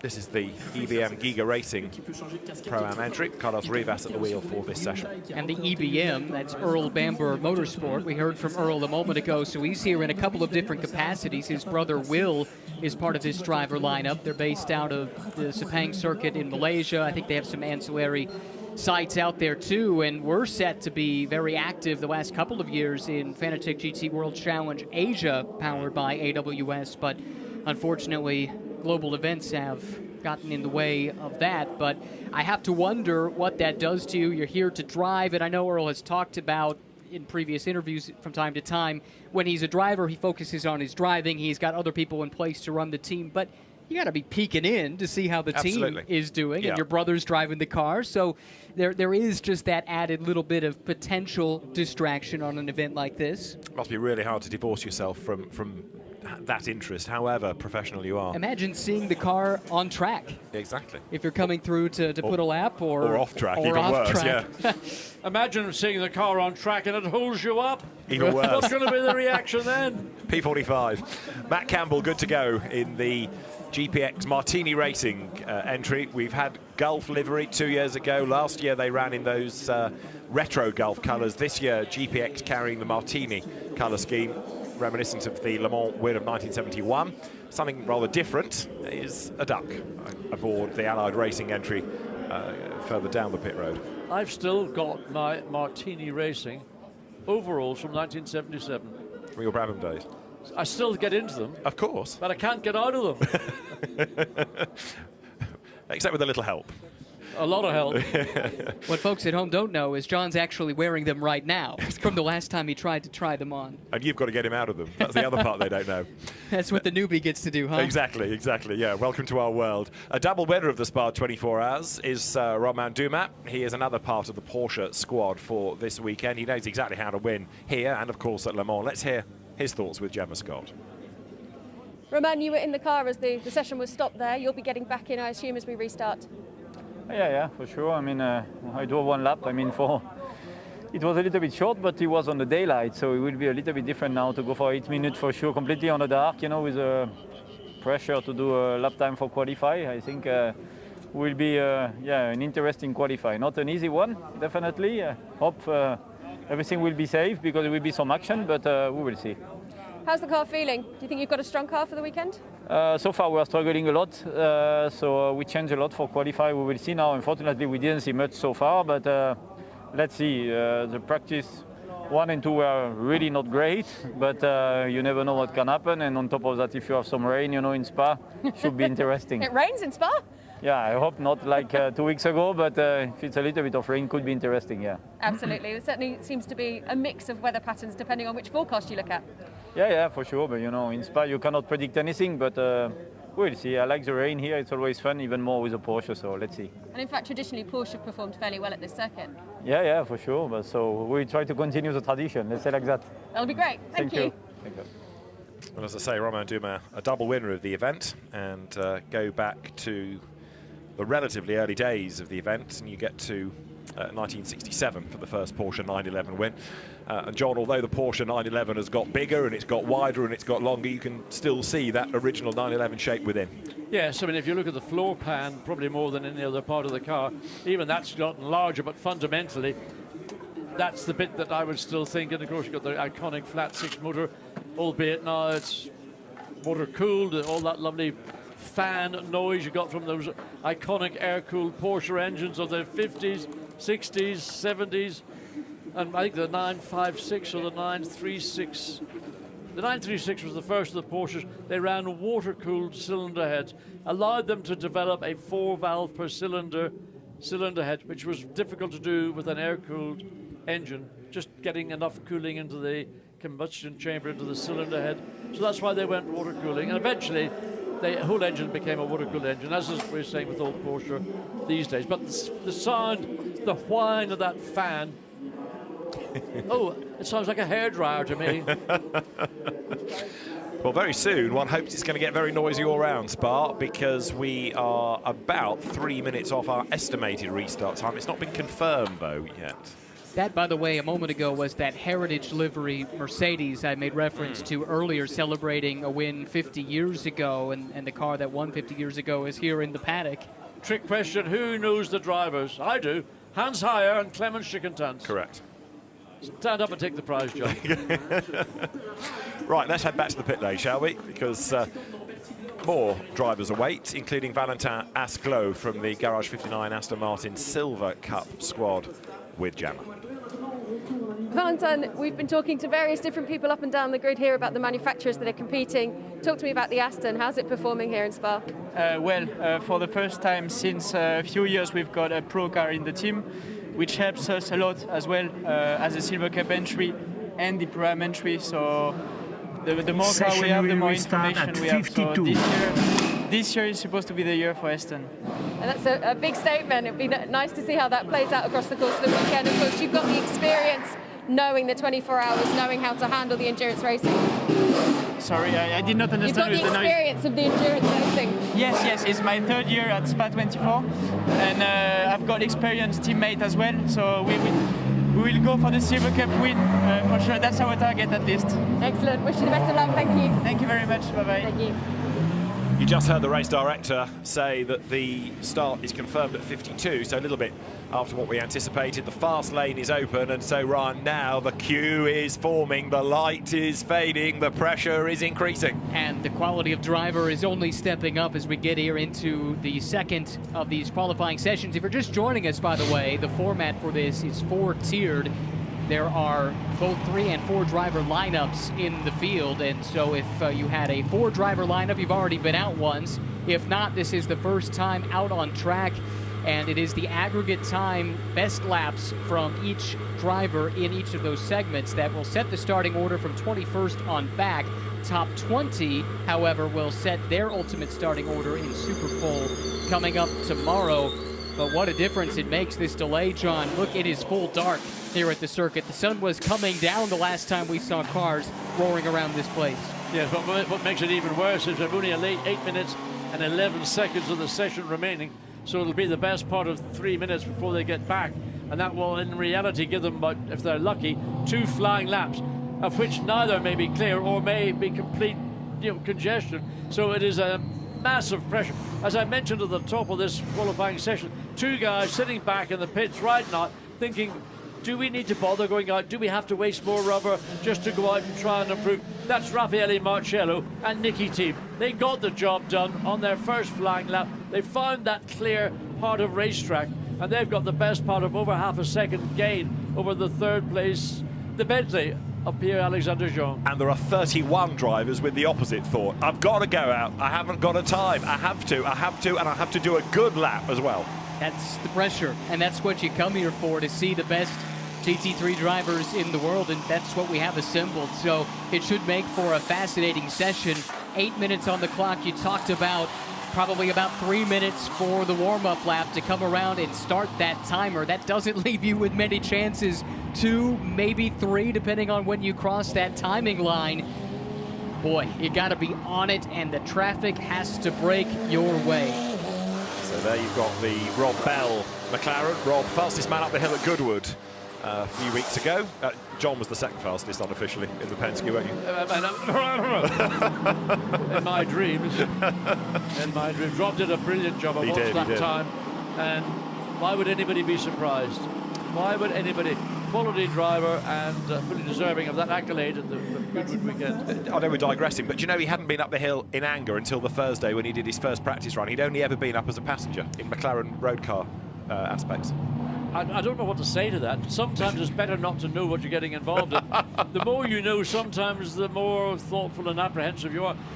Listen, the Goodwood hill climb is tricky, particularly after the Flint Walls section. Yeah. Tire bales right by the side. Oh, no track limit abuses at Goodwood. No. Make no mistakes about that. Very true. And that phrase about better not to know sometimes what you're getting into, that's exactly the thought Ryan had when he walked into this commentary booth earlier on. Right, we are in business, Ryan. Green flag. So we continue to drink from a fire hose live on television. 8 minutes on the clock. Here come the cars out of the pit lane. Time to try and create that gap. Find the space you need. Can you communicate from team to team to try and work with those around you to guarantee everybody benefits? Well, it would be a nice thought, but the reality is with everybody rolling out, maybe with the exception of the 2 quickest cars, and they could afford to sit back and wait until maybe 4 minutes or 5 minutes at max to go, because they've already achieved what they needed to achieve. But really, what a pressure situation for the 56 other cars that are coming onto track right now. And again, of course, going from what was dusk into darkness, a totally different night experience. And for some drivers, some racing drivers are extremely comfortable in these qualifying conditions. Other racing drivers, nighttime driving isn't their forte, and it's one of those things that some drivers love it, and some drivers a little bit more apprehensive. There's a line of thought that it's beneficial to be in the car for the transition from light to dark rather than jumping straight into the dark. None of these drivers got the benefit of that transition, at least at speed, but maybe they sat in the car, maybe they could adjust their eyes in real time. Do you have any thoughts on how that could help? It's one of those things, that transition should have occurred by the conclusion of qualifying 2. Then those that have been jumping in for 3 and 4 will be jumping into these conditions. But those that started Q2 started with enough ambient light to be able to still pick out areas of the racetrack, certainly the apexes that they want to make. Now that the light has virtually gone, there's still a little bit of light there to the west, as you can see in the background. But now coming down to the lowest point in the racetrack, down at Campus, through Stavelo, through Paul Frere Coop, and then the climb back up. Remember, this is a racetrack that is screened with trees all around, so now you're into almost a tunnel of darkness. Coming around to start the first flying laps right now. Rafaeli Marciello, the fastest man, not just in this qualifying session, but also of the weekend thus far. A 2:18.323, tantalizingly close to the GT3 track record set 1 year ago in preparations for this event. Nicky team just 4 thousandths of a second behind. Let's check in on the number 54 car with Klaus Bachler behind the wheel. Porsche going for 3 straight overall wins at the TotalEnergies 24 Hours of Spa. And just watching cars as they go through the compression, already you're seeing the titanium sparks lighting up the nighttime as it compresses and then has to release and climb up over the top of radio. This is a tough qualifying session for all competitors in Q2. Those that are going to do 3 and 4, well, they know now they're going to be doing it in darkness. But for these drivers who began in that sort of just going into darkness, but not quite black as it is, and now you see dropping down, again, those little sparks coming off the skid plates that protect the carbon fiber aerodynamic parts just behind the front wheel on the Mercedes-AMG GT3.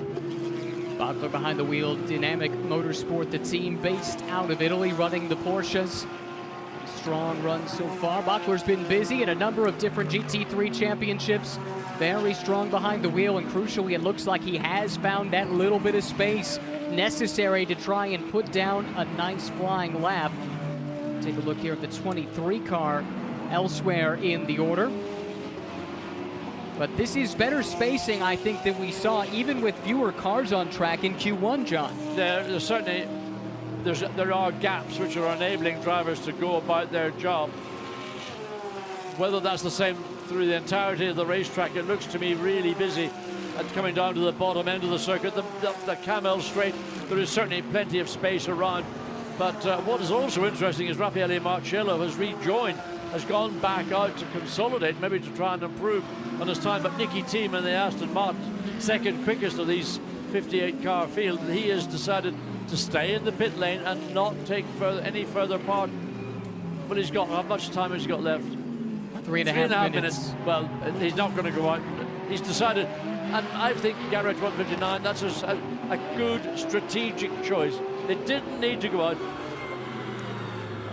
89 has made an improvement up to 8th place. And Noah in the Mercedes, Gerhard Berger's, I was going to say his niece, but he'd be a bit upset with that. His nephew. Almost got it right. Lucas Hour. Lucas Hour. Yes. Well, he's just improved, so, you know, cometh the hour, cometh the man.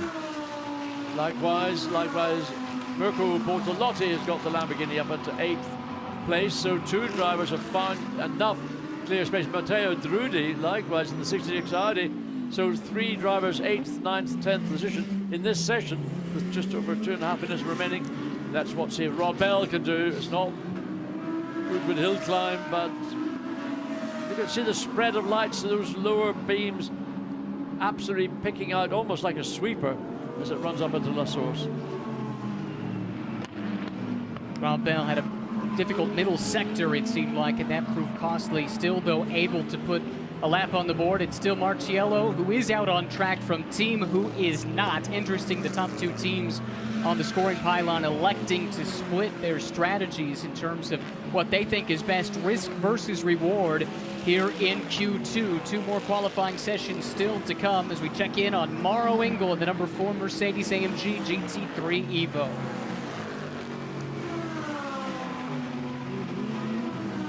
Well, go ahead. I was going to say he had a good, clean run through Blanchimont, now up into this final right-left.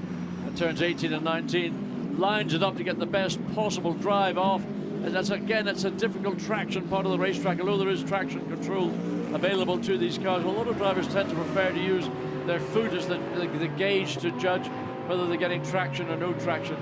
So, Sheldon van der Linde pops up into 6th place in the BMW. Notice the same thing. One of the 2 rapid van der Linde brothers, this one in the BMW, jumps to 6th, as mentioned, in the relatively old BMW M6 GT3, but it does have some pedigree around this place. It does, and it's 6th in the session, but it's 4th on the aggregate that we can now factor in. So what you're looking on the timing tower is the 2 sessions combined, the average now. So that BMW, yes, you're quite right, 6th in the session, but even better, 4th on the average. And that factors in what we saw in Q1. Joining here with Q2 as we have red flag displayed. There's been another yellow in sector 1. That won't be restarted because there isn't a lap time in it, but another red. So everyone will come back to the pit lane. And the race director is Red flag, session will not be resumed. Marciello out. Right, he's having a bit of an evening of it now, Alain Adom, isn't he? Well, it's just simply it's the pressure that's on the teams and drivers with a very brief session. Instead of having 15 minutes to go out and complete a run, they've only got this 8 minutes and 11 seconds, and somebody has got caught out. So we think it might be again in sector 1. In the meantime, just looking down the combined first and second sectors. Q3 will start at 22:07. Okay, so 7 minutes. So it's a spin maybe. Yeah. But the top 5 cars are all mid-front engine cars, once again. Yeah. Really bitty session, that. Really frustrating. I mean, the comments were made at the midpoint break, the same again, just when you think, right, I've got one more lap in this. Oh, and I have. Red flag. Well, that's why you can't wait around. You've got to take the opportunity when it arrives. This is the replay. Fortunately, the spin is on the racetrack, and I think he may have avoided any contact, so that's a big result. It's the 31 Raichiro Tomita that was the spinning driver. Suspect that probably, as we saw earlier in the day when the Lamborghini, the Zimmerman went off, if you lose the back end of your car on the climb up out of Eau Rouge and it starts to get away from you, you've got very little prospect or chance of getting it back in control without getting a massive tank slapper on, and that's not a part of the racetrack you want to have either, really, losing the back end or a tank slapper. So a message to us on timing and scoring is that the 31 hit the tire barrier there in turn 4. Very difficult to tell. It was a bit obstructed to our view. It's a place you don't get away with it very often. See if we can get a bit more information about the location of that car and whether or not there could be some more barrier repairs necessary. Hopefully it was minor contact with the tire barrier and both the car is undamaged and the session is relatively unaffected. As we take a look at the results from the second of 4 sessions, Rafaeli Marciello, as he is wont to do, fastest in that session over Nicky Thiem and the Aston Martin. Then we see Pierre-Alexandre Jean in the Bentley keeping up its extremely impressive pace that carries over from what we saw in Q1. Lucas Stoltz slots in, actually that would be Mauro Engel rather, in 4th. This, by the way, just the Q2 classifications, as you saw that on the screen, rolling down a little bit further down the order. I suspect there are going to be a lot of disappointed drivers here, John, and frustrated too, because most likely they're going back to their team saying, I never had a shot. Well, you know, that is going to be the case, but we have 2 more sessions, and those that maybe benefited by getting in a time earlier, and we're looking at, again, Marciello and Nicky Thiem. Pierre-Alexandre Jean got 3rd quickest time that session. Mauro Engel in the Mercedes, Tarashenko in the Mercedes also. Kelvin van der Linde rounded out in 6th.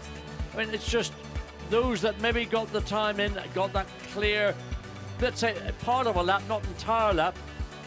What comes around goes around, so maybe in sectors 3 or qualifying 3 and 4, they may not be so fortunate, and those that had misfortune may be beneficiaries. So until it all washes through at the completion of Q4, we're all sort of second-guessing it.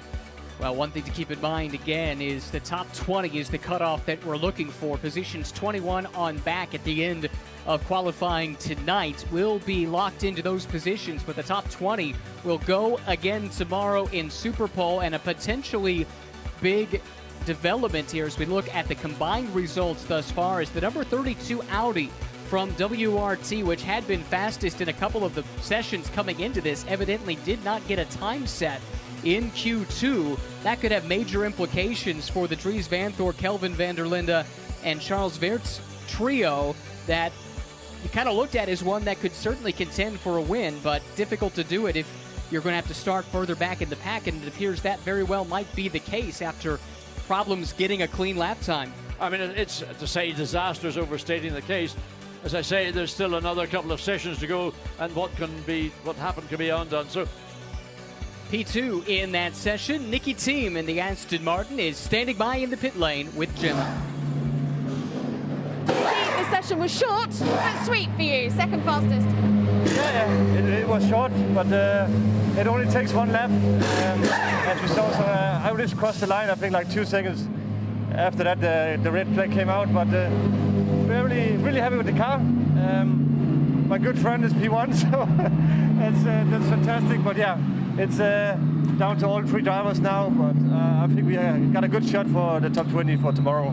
It's tough to do qualifying when it's the first time you've driven in the night all weekend. Yeah, of course for everyone it's the same, but it obviously comes for a shock for some of the drivers. But yeah, it's the same for everyone, and now it's always enjoyable to drive in the dark. I have to say, it doesn't happen so often, so it's just about enjoy it. So pretty sure the gun is gonna go in now and have some fun. And always enjoyable to drive here at Spa. Always enjoyable to drive at Spa as well. Yeah, especially in the dark. It's a big adventure out there. So yeah, no, it's fine. It's a privilege to be here as always and represent this Aston Martin. So yeah, just keep your fingers crossed and we do our best. Absolutely. Thank you. Thank you guys. Have fun. So Nicky Tim, part of the Dane train with Marco Sorensen, who will do Q4, and Ross Gunn, the gun in question, is going to go in Q3. So Ross Gunn brought in to replace Johnny Adam, who's not able to race here, and of course also had to miss the British GT race a week ago. So Ross got parachuted into the Beach League car alongside Andrew Howard a week ago. It has gone dark very quickly. I know we've had a bit of hanging around because of these red flags, but it doesn't seem to have taken long for the light to go, John. No, once it falls away, and of course looking westward, the sun has now dropped behind the Ardennes forest. We are at about 600 meters altitude here. We're not at sea level, so when it drops behind the trees, the lights go out. But I don't think there's a particular problem. Nicky Team, I think, was quite eloquent in describing what it's like to drive.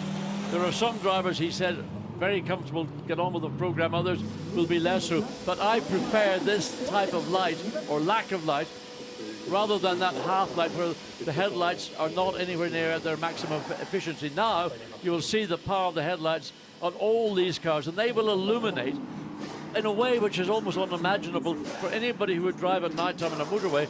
You know, the headlights on a production road going car are a very good headlight, but these would burn the paint off the back of your boot lid.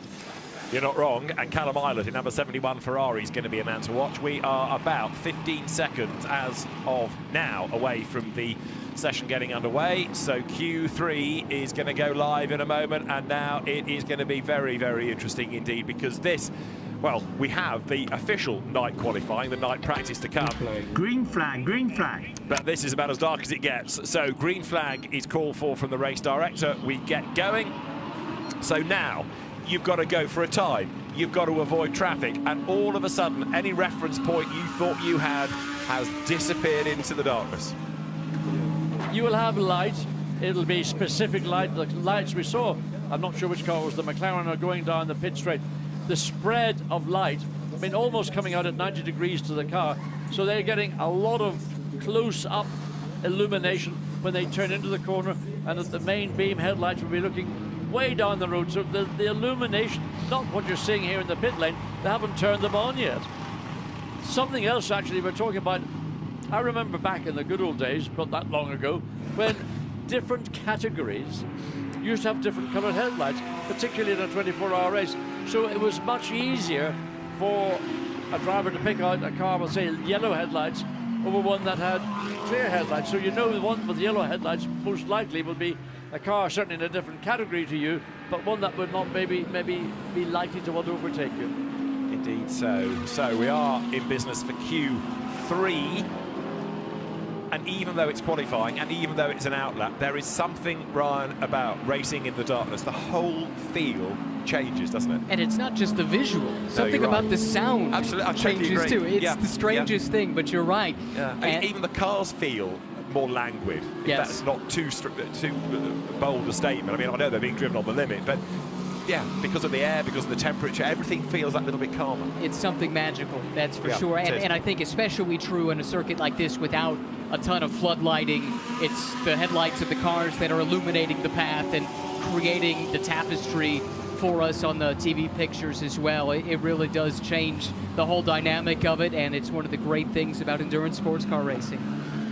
still the pit lane empties. We've had 2 minutes and still the pit lane empties, and still the pit lane empties as they head down the hill. All of this at 50 kilometres an hour. One of the things we found this morning in the free practice session was that quite a few cars were speeding in the pit lane. Now, they have limiters. It is set for 50 kilometres an hour.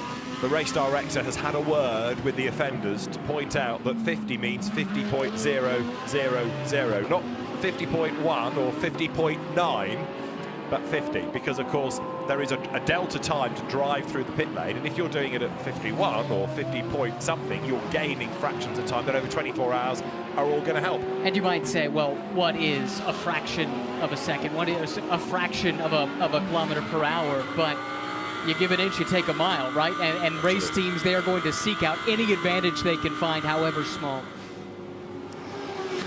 That shot at the foot of Eau Rouge is one of my favourites, and when the car rattles over the curb, it is quite something. Right, John, it's all gone dark on board. On board with the Lamborghini, so he's made his way through Eau Rouge, over Radio, up now the Camel Straight. Car on the right pulls over, lets the 63 go through. So an easy run all the way down, pretty clear racetrack ahead, so that's going to be a relief indeed. So into Les Combes, the swing to the right, back again to the left now.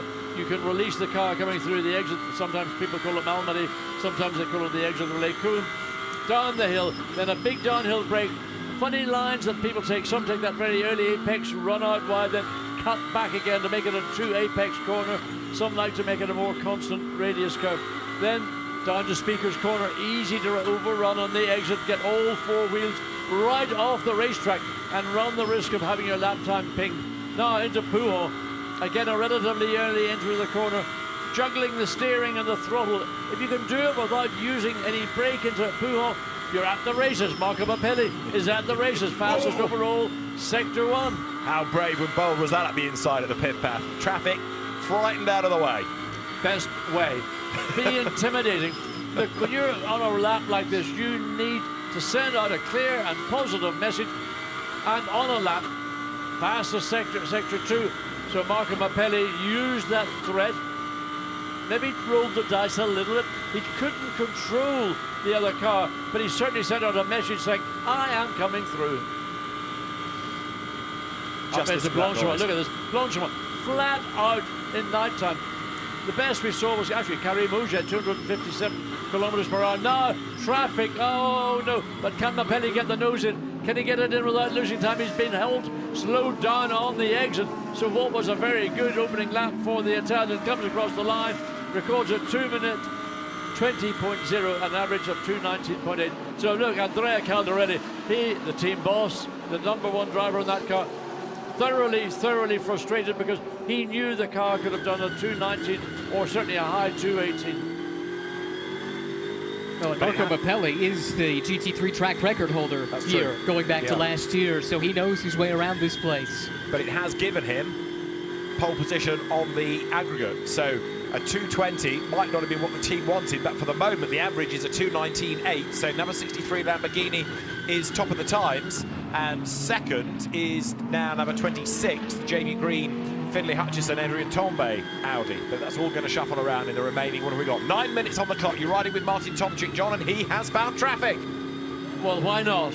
Simply why not? I just found it at the bottom of the racetrack, and he's not going to get any assistance whatsoever now as you begin the climb up the other side of the valley through this exit of Paul Frere curve, then the right. I mean, it's only a gentle curve. Then you start the process of beginning to, and having he backed out of it there, Tomczyk, what's happened?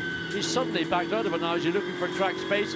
He's letting another car go through now. I don't know whether that was necessity or whether he thought I will be better to back off and get a better, clearer run.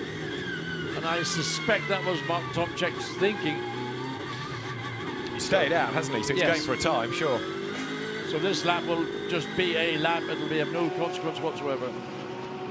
So right now, Earl Bamber in number 22 Porsche is the fastest. That's the Bam Cam Jam Porsche, as it's now become dubbed. 79 thousandths quicker than Max Hofer's number 99 Attempto Audi. And on average, 95, Ross Gunn, Nicky Tim and Marco Sorensen's Aston Martin. That now is on pole position, but 88 Danny Jonquidea is on a mission. Well, where is the Dan man? There he is.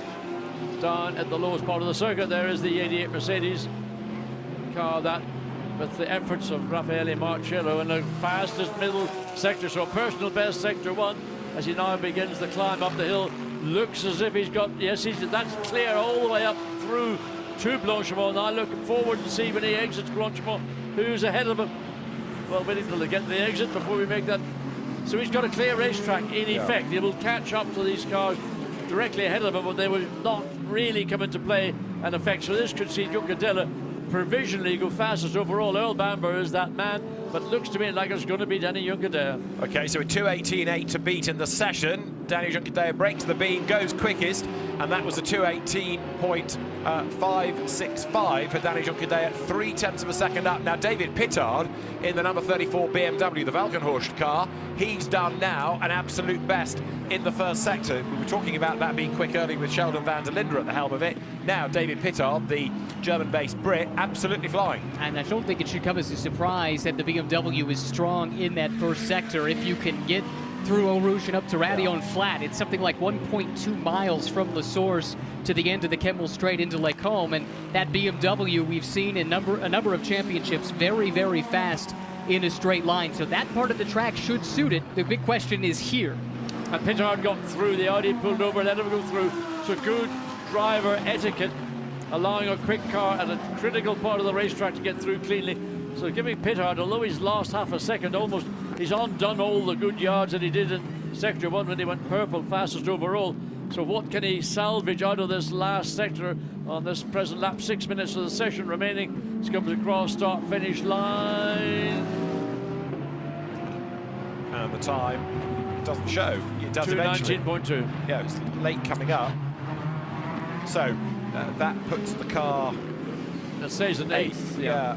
It was an improvement, but didn't move it up within the session. As far as aggregate's concerned, it's 4th at the moment, and we are looking at just over 5 3/4 minutes of the session to go. So Danny Juncadella, Earl Bamber, Mikael Grenier, the top 3. So it's Mercedes, Porsche, Mercedes, because that's now got Max Hoffer's Audi 4th, Lukas Stolz Mercedes 5th, Dennis Marshall's Audi is 6th. Charlie Eastwood, stand-in driver from Northern Ireland. Just wanted to point that out. You know, delicately put.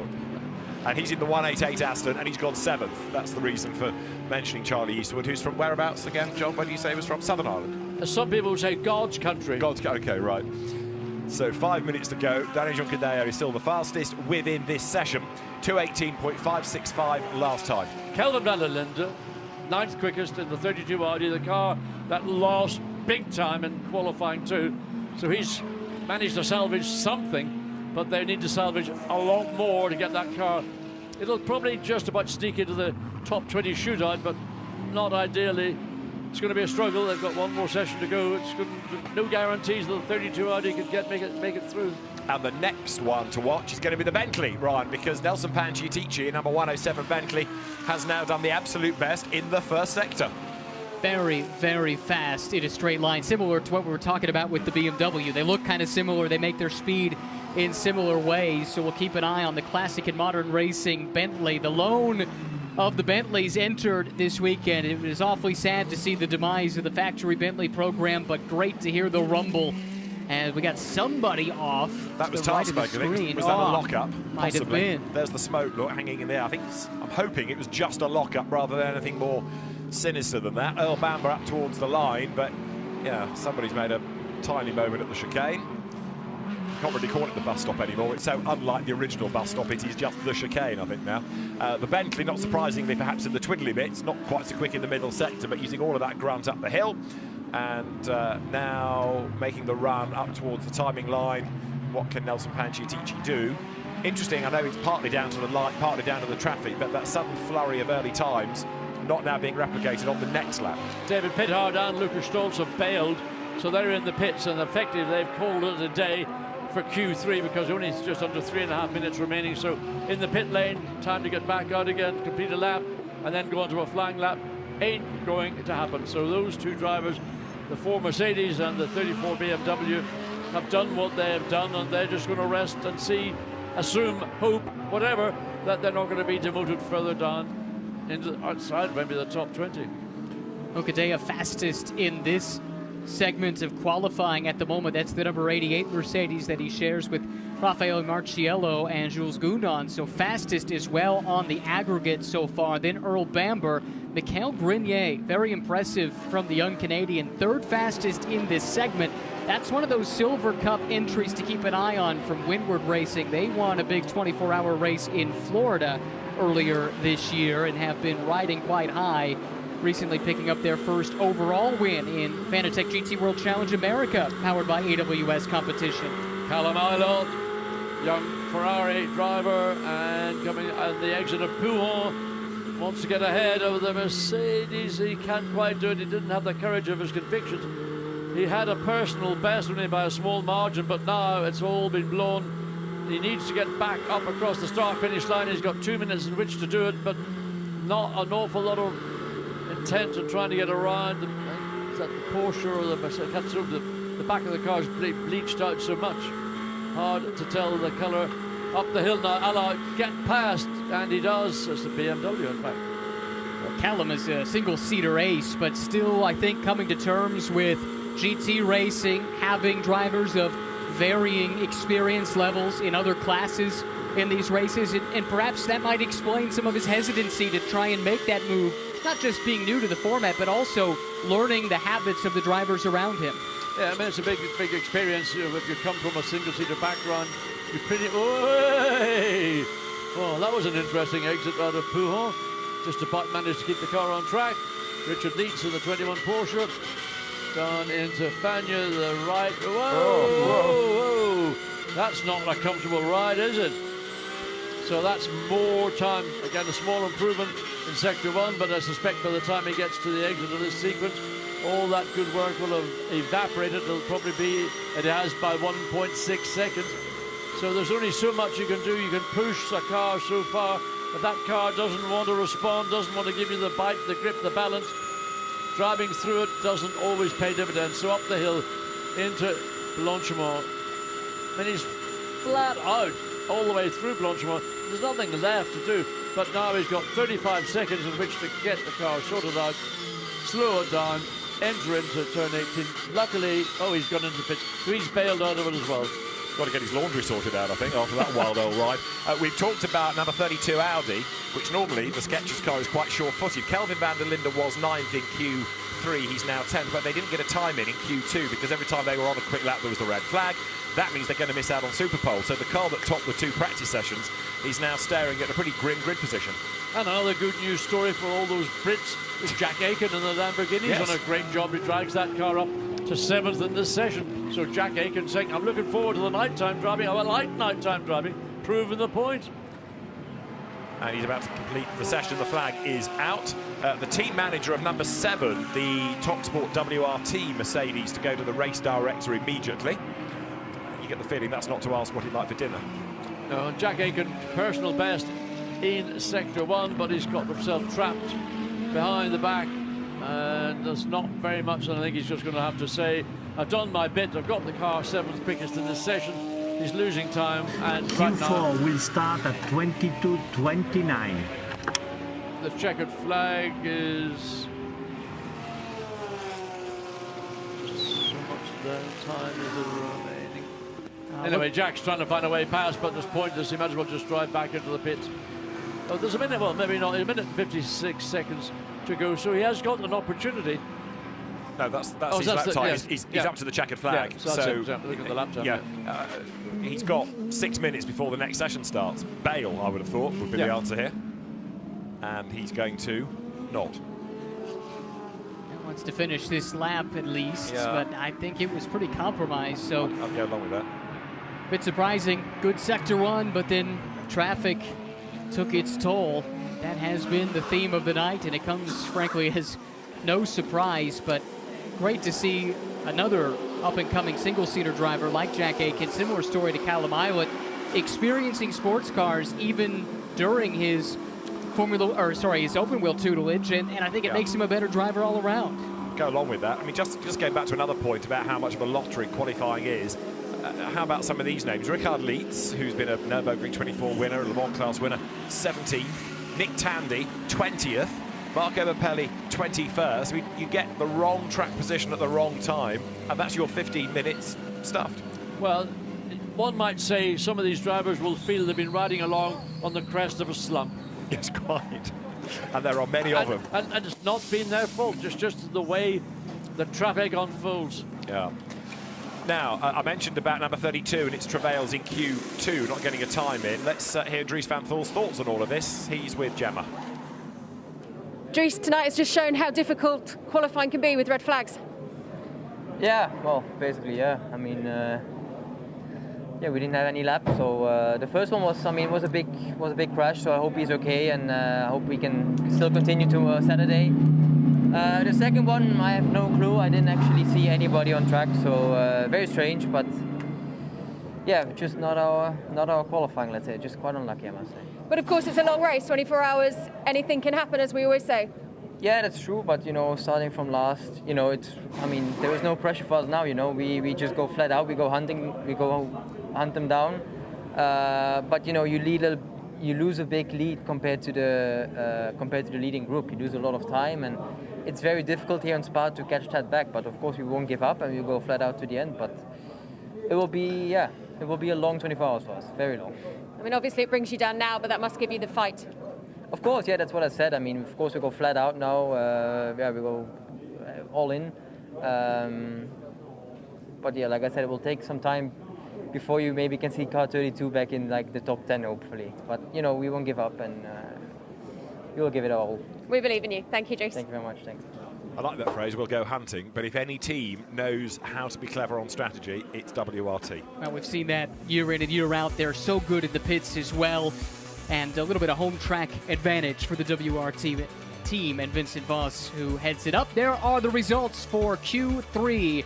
Danny Hugadea doing very similar things to what we saw Rafaeli Marciello do in the number 88. Strong stint as well from Earl Bamber. Mikhail Grenier, very impressive in one of 2 Silver Cup cars to make it into the top 5 in Q3. Looking further down the list, you mentioned, John, great job by Aitken in his debut here at Spa in a GT3 car. Yeah, I mean, there's strong performances all the way through this Q3 session. A lot of it clearly is to do with getting a clear lap. It's not necessarily about the ultimate performance of one driver car pairing against another. So it is really more of a roll the dice, and just if you get lucky, then take your chance. Plenty of teams did not get lucky. You see them further down here in the order. Certainly crushing for Dries van Thor, Kelvin van der Linde, and Charles Weerts. Heard from Dries a moment ago, reigning Sprint Cup champion. Not the session that they were looking for, but I don't think he'll take any solace in this, but it's going to be fun for us. It is. To keep tabs. And that second red flag, just also to add to the irony, caused by his teammate. So he said he didn't see anybody. It was the Tomita number 31 WRT car, which has suffered some rear damage, which is why it didn't go out in Q3. Now this is how we look for the grid with a combined time. So it's Mercedes, Aston Martin provisionally at the front. Number 4 Mercedes, third on the grid. Now that's been a bit of a sleeper, hasn't it? It's not really got us excited in individual sessions, but you bank it all together nicely. Boom, there it is. It's being consistent across all 3 drivers. Absolutely. So you may not have the excitement of Marciello and the 88 Mercedes, but you've got continuity and a sort of a Mauro Engel calmness, Lucas Stolz calmness overlying that number 4 Mercedes. So it's a very jumbled grid, and those in strife, from what we've been watching so far, find themselves for the moment at the back. Can in this final session anything be done to drag them forward? Well, this is how the rear of the grid looks. Number 32 at the moment, 56th, and 31 Audi, 57th. Yeah, they're going to have to be really shrewd on the strategy to get that out of harm's way, out of traffic, and come through to win come Sunday. Well, all I can say is WRT will play what is known as the long game. Yeah. They realise that they've been compromised by Q2. They can't undo the damage that's been done. So they've got to think now, how can we make our position?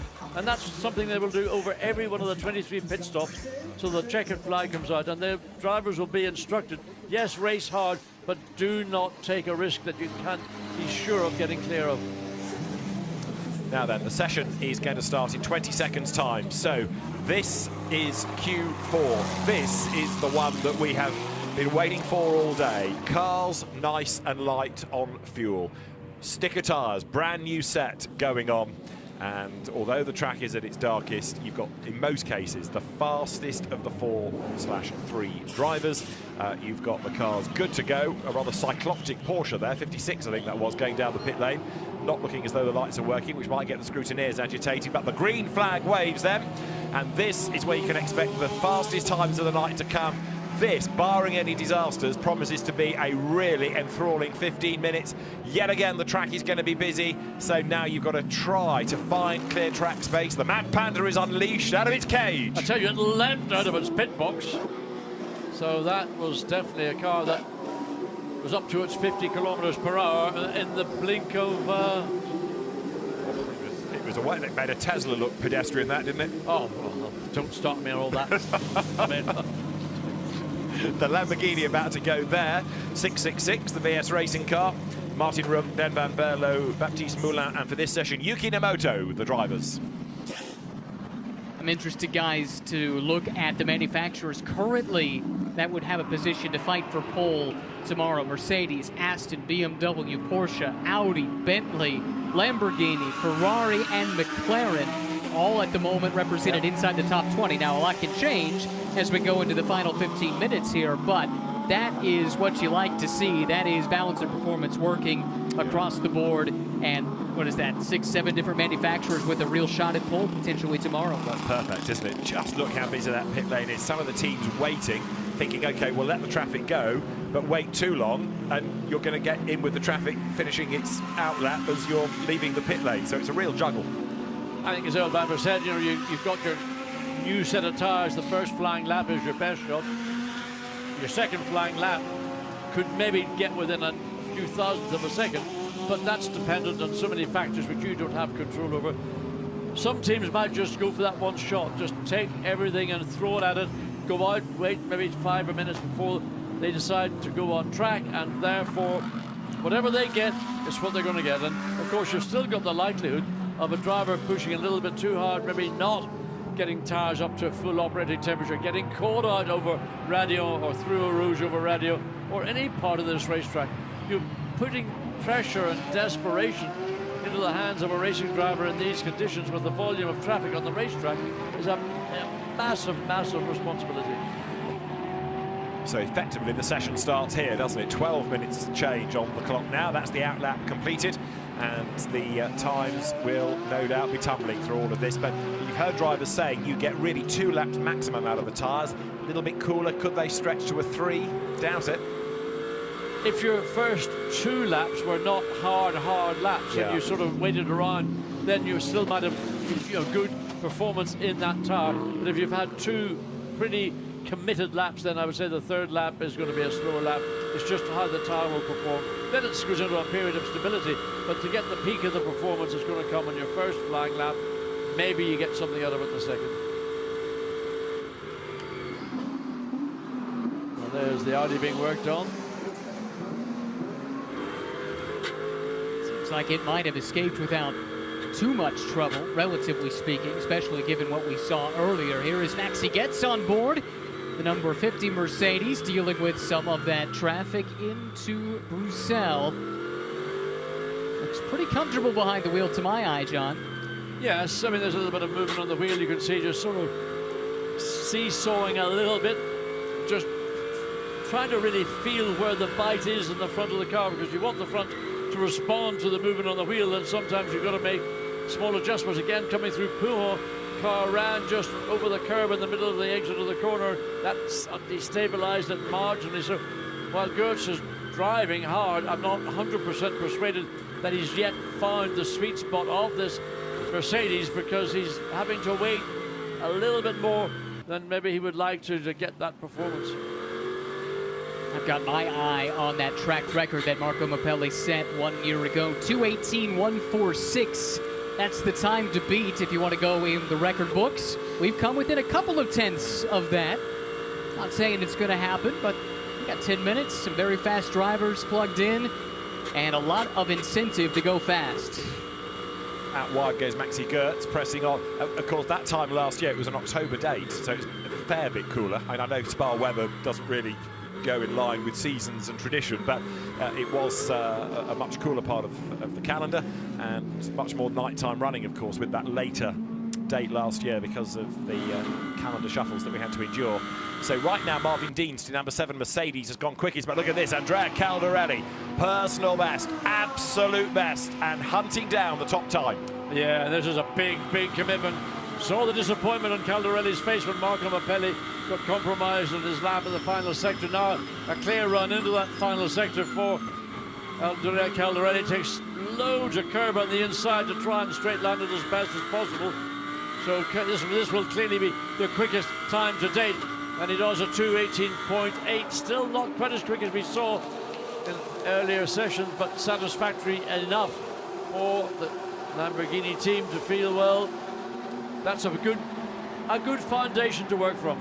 Oh, and that car was 16th in the aggregate prior to that lap. That, I won't say locks them into the Super Bowl, but I think it leaves them feeling pretty confident that no matter what happens here, even with Thomas Neubauer going very fast in Sector 1 with the purple time, as you see right there, that they should be in a position to be one of the 20 cars to contend for the pole tomorrow.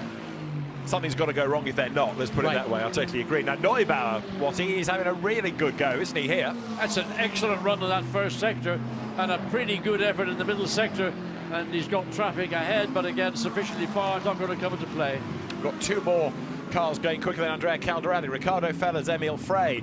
Lamborghini has gone top, 2:18.5. Fabian Schiller's Mercedes, the Ram Racing car, has gone second, 2:18.6. So now Neubauer needs a 2:18.4 to be really secure. He ain't going to get that, or is he? Let's see. It's a 5:62 at the end of it, so that puts him then within the session second, and on aggregate 4th. And it's still 8 minutes remaining, and still opportunities for all to see improvements. So basically people are just going out, hanging around, waiting for that clear lap to come. Now Charles Verts in the 832 Audi, the car that is currently, it was off my timing and scoring right now, was about 54th or 56th. So Verts can only do so much. And what a, what you might have to say, slap in the face for WRT, the local team, the team that everybody looked to, certainly within the Audi ranks, to be the car that would be the class of the field. Again, lock-up coming into turn 18, 19, as the cars are slowing down, and yes, indeed. There's a yellow in Sector 1. Shouldn't affect Wirtz at the end of this lap. He goes through.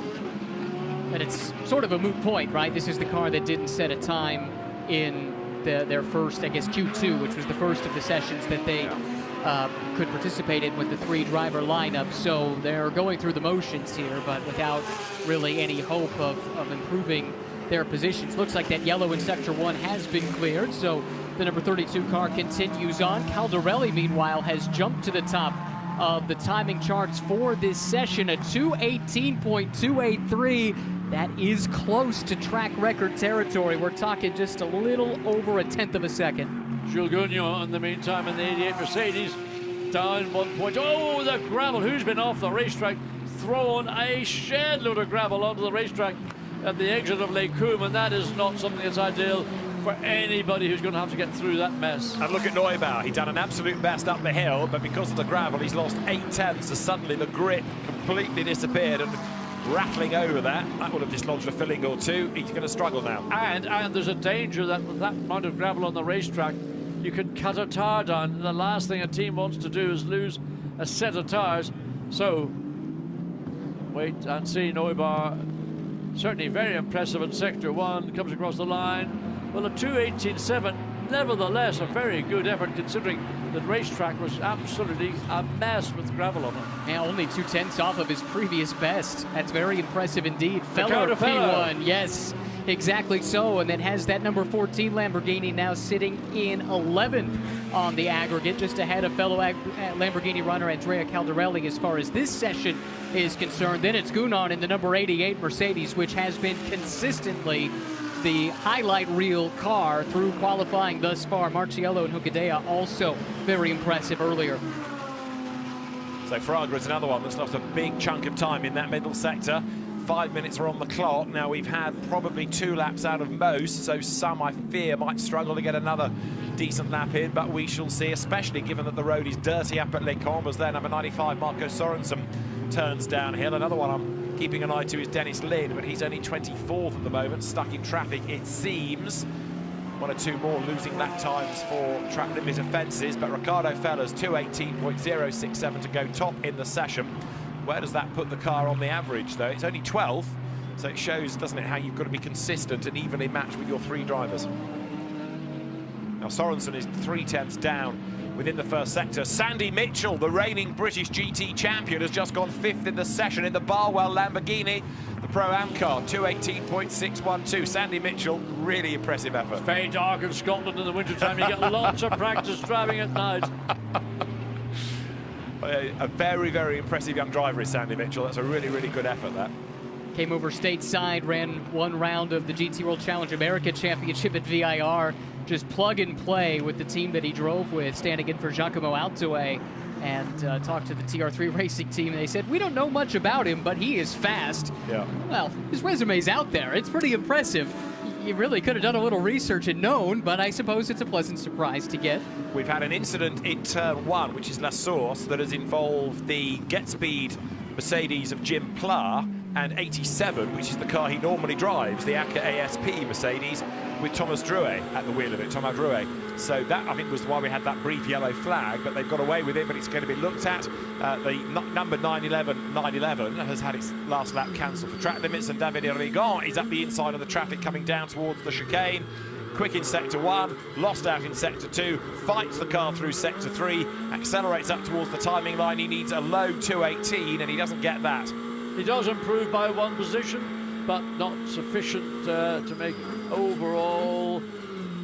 So David Rigo and the Ferraris, I expected Ferraris to be really, really strong here. They've shown it in qualifying in the past. Last year it could have been a Ferrari victory, only for issues to arise. So... And we got excited about Ben Barnicoat going 5th in the McLaren, 2:18.566, 5th in the session.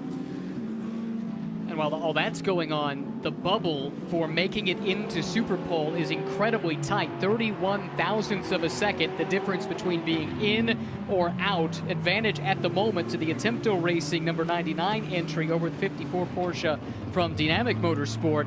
But that is the margin we're talking about, to have a chance to perhaps start inside the top 20, move yourself up with a good Superpole tomorrow, or be stuck watching with the rest of us.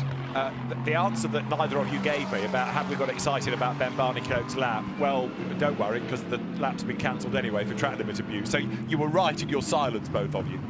Sorry to It was an inspired guess. Look, he's back at it again. Oh, he is? His personal best, sector 1.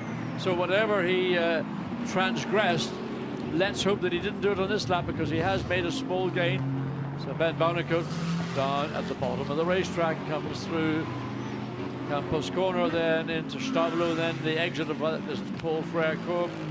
So a flat-out run all the way up the hill. 7/10 of a second he's gained on his previous best. So that's altogether, well, just about 3/4 of a second he's gained in sector 1 and sector 2.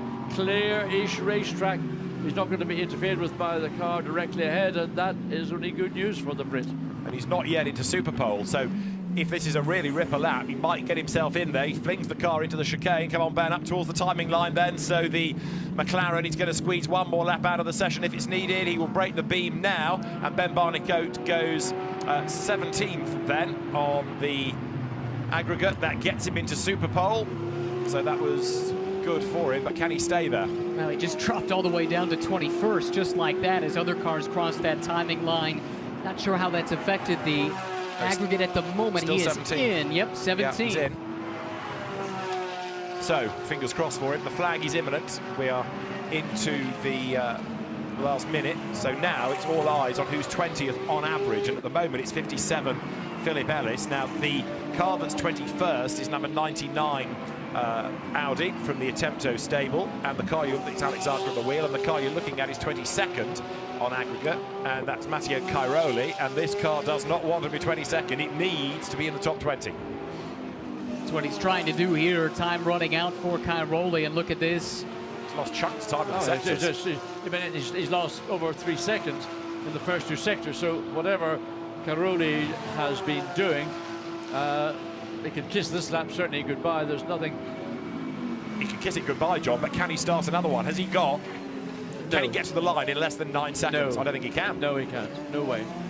That'll be a bitter pill to swallow for this team. Yep, you can see he's done. Heads into the pit lane. Yeah. It's worth noting, in the aggregate top 20 at the moment, I only see 2 Porsches. And that's especially of note considering they've won the last 2 of these TotalEnergies 24 Hours of Spa. Here's another car challenging Christopher Haase behind the wheel. Now this is another one trying to break into that top 20. So this at the moment is 24th fastest. This is the Marcus Winkelhock, Christopher Haase and Patrick Niederhauser entry. That with that kind of lineup you would expect to be in anyway. But even my limited ability with maths proves that out of 58 they can't all be in the top 20. Something's got to give, John. Absolutely. I mean, wherever you look, there's such quality driver team lineups that someone like Marcus Winkelhock or Christopher Haase in the same car, who would automatically, in my book, make it into the shootout tomorrow evening, are struggling right now. Right, more bad news for Ben Barnicoat, I'm afraid, because he has had 3 track limit warnings and 3 times his lap times have been taken away because of abusing track limits. When you have 3, you lose your best lap time. So he's lost his best lap time, so he's down to 19th now, not 17th in Superpole. So that means he's effectively on the bubble. Absolutely. Well, you know, a driver has to go out and do what a driver has to do. Kevin Estre, watch the man. Absolutely stellar 6th gear, up the hill, flat out, hard on the brakes. One of the last of the great breakers. We'll get her in there, Kevin. And you've got a clear run now over the line, 2:14 on the exit. She needs to get across in a 2:18 something or other. 20:30 was. And 22nd he is, he's missed out. So he's still outside, he's still missed out. Kevin Estre, despite all the heroics, couldn't quite do it. What about Christopher Haase? No and no is the answer. Look, down in Sector 1 and Sector 2. It's going to be a fascinating grid, this. Going to have a lot of fast cars starting towards the back and some interesting lineups starting up in the Superpole contention. Well, there's the car and the driver that has done the quickest single lap over the entire weekend to date. Goes and jumps on the scales just to ensure that his weight hasn't changed, and drivers do lose weight because it's critical that every element of the car is within the permitted weight limits. Now also from Lamborghini number 14, Rolf Hinaeken, who must be delighted with the pace of that car. Rolf is with Gemma. Just straightening your hair there, making sure you look good. You're looking great, Rolf, and that, of course, is where you wanted to be. No, we are happy. It's a tough race, so it will be a long race ahead, and we are for tomorrow in the Superpole, what we are very happy about. The car was very, very good. The team did a great job. Especially also Ricardo now in the last qualifying on P1 is very promising for the race, but we all know it's a long race, it's going to be tough, and now we're looking for tomorrow for the Superpole. Absolutely, thank you very much. We'll let you go and grab a mask. Thank you.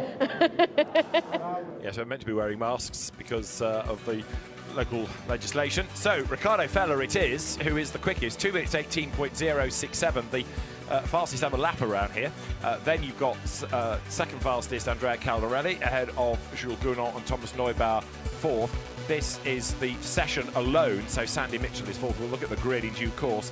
5th Sandy Mitchell, 6th Christopher Meese ahead of Arthur Rougier, Fabian Schiller, Marvin Kirchhofer and Albert Costa to round out the top 10. But Ryan, as we've been making the point, there are star names peppered up and down this grid. Well, some of that has to do with the fact there are star names that are not in the Pro Cup class, and that's not to diminish their talents by any stretch. And the beauty of this race being an all GT3 race is those pros in a Silver Cup or Pro-Am Cup car, they can mix it up with the pros in the Pro Cup, and that can really shuffle the order. Very true. So it's going to be a very interesting Superpole, and there's going to be an awful lot of hard luck stories at the end of that, John, and all the excuses will come out, won't they? There'll be a lot of stories. Whether there'll be excuses, I don't know. I think the big tell will be what happened in Q2 and big time lose out for the WRT number 32 Audi, which is certainly a shoe-in as a potential, well, certainly a guaranteed top 20 shootout. Arguably could have been a pole sitter. So this is how we are provisionally looking in the combined qualifying. You take the top 20 and we'll shuffle those again in Superpole at the end of tomorrow. But 21st and back, barring any penalties and any grid drops, we pretty much have settled. But at the moment, going into Superpole, and therefore the last one to go will be the 88 Mercedes, because Marciello, Juncker and Gunnar have between them got the best average time ahead of Team Gunn Sorensen's Aston, and then Mattia Drudi, Dennis Marshall and Christopher Mies in the number 66 Audi next. So really intriguing, isn't it? Well, the difference between being in and out, 20th to 21st, I believe was 8 thousandths of a second, and it's pretty tight there on back. I think there are probably 5 or 6 lineups that think one little thing here or there different, and they're going to have a chance to qualify for pole tomorrow. Instead, single driver format for Superpole tomorrow, and we'll see what the top 20 shakes out to be. It's going to be fascinating, absolutely. Join us for Superpole, which then takes us into the warm-up. But let's just leave you with a reminder of how we have got to that point, because the session then with drama early on. It was daylight when we started, but with all these stoppages, it soon went dark. The 911 Porsche, which has already had a couple of moments today, had 2 more in Q1 alone. That car not being able to set a great time, but Stuart White was quick in the 107 Bentley. That car getting itself up to the top of the times by the end of Q1. Drivers, of course, having to cycle through. We needed all 4 of them to do a time. The light was starting to fade as Q2 got underway with this contact in the pit lane that's being investigated by the officials. So there's a story to come from that. We had Hiroshi Hamaguchi losing his Lamborghini and oh so nearly nailing others as he got it all wrong. Tim Zimmerman had the biggest hit of the day, and that meant that after a lengthy stoppage, when we went back live racing or qualifying, it was pretty dark, and Raichiro Tomita was one that got caught out and he went off the road.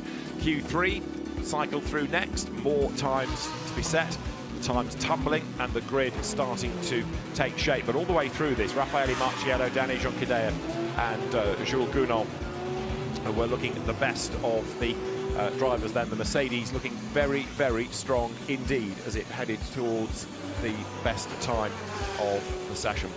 So Superpole is where we resolve the top 20. That's going to be at 7:15 tomorrow local time. But for now, from John Watson, Ryan Marina, David Anderson and Gemma Scott in the pits, it's thanks for your company and good night.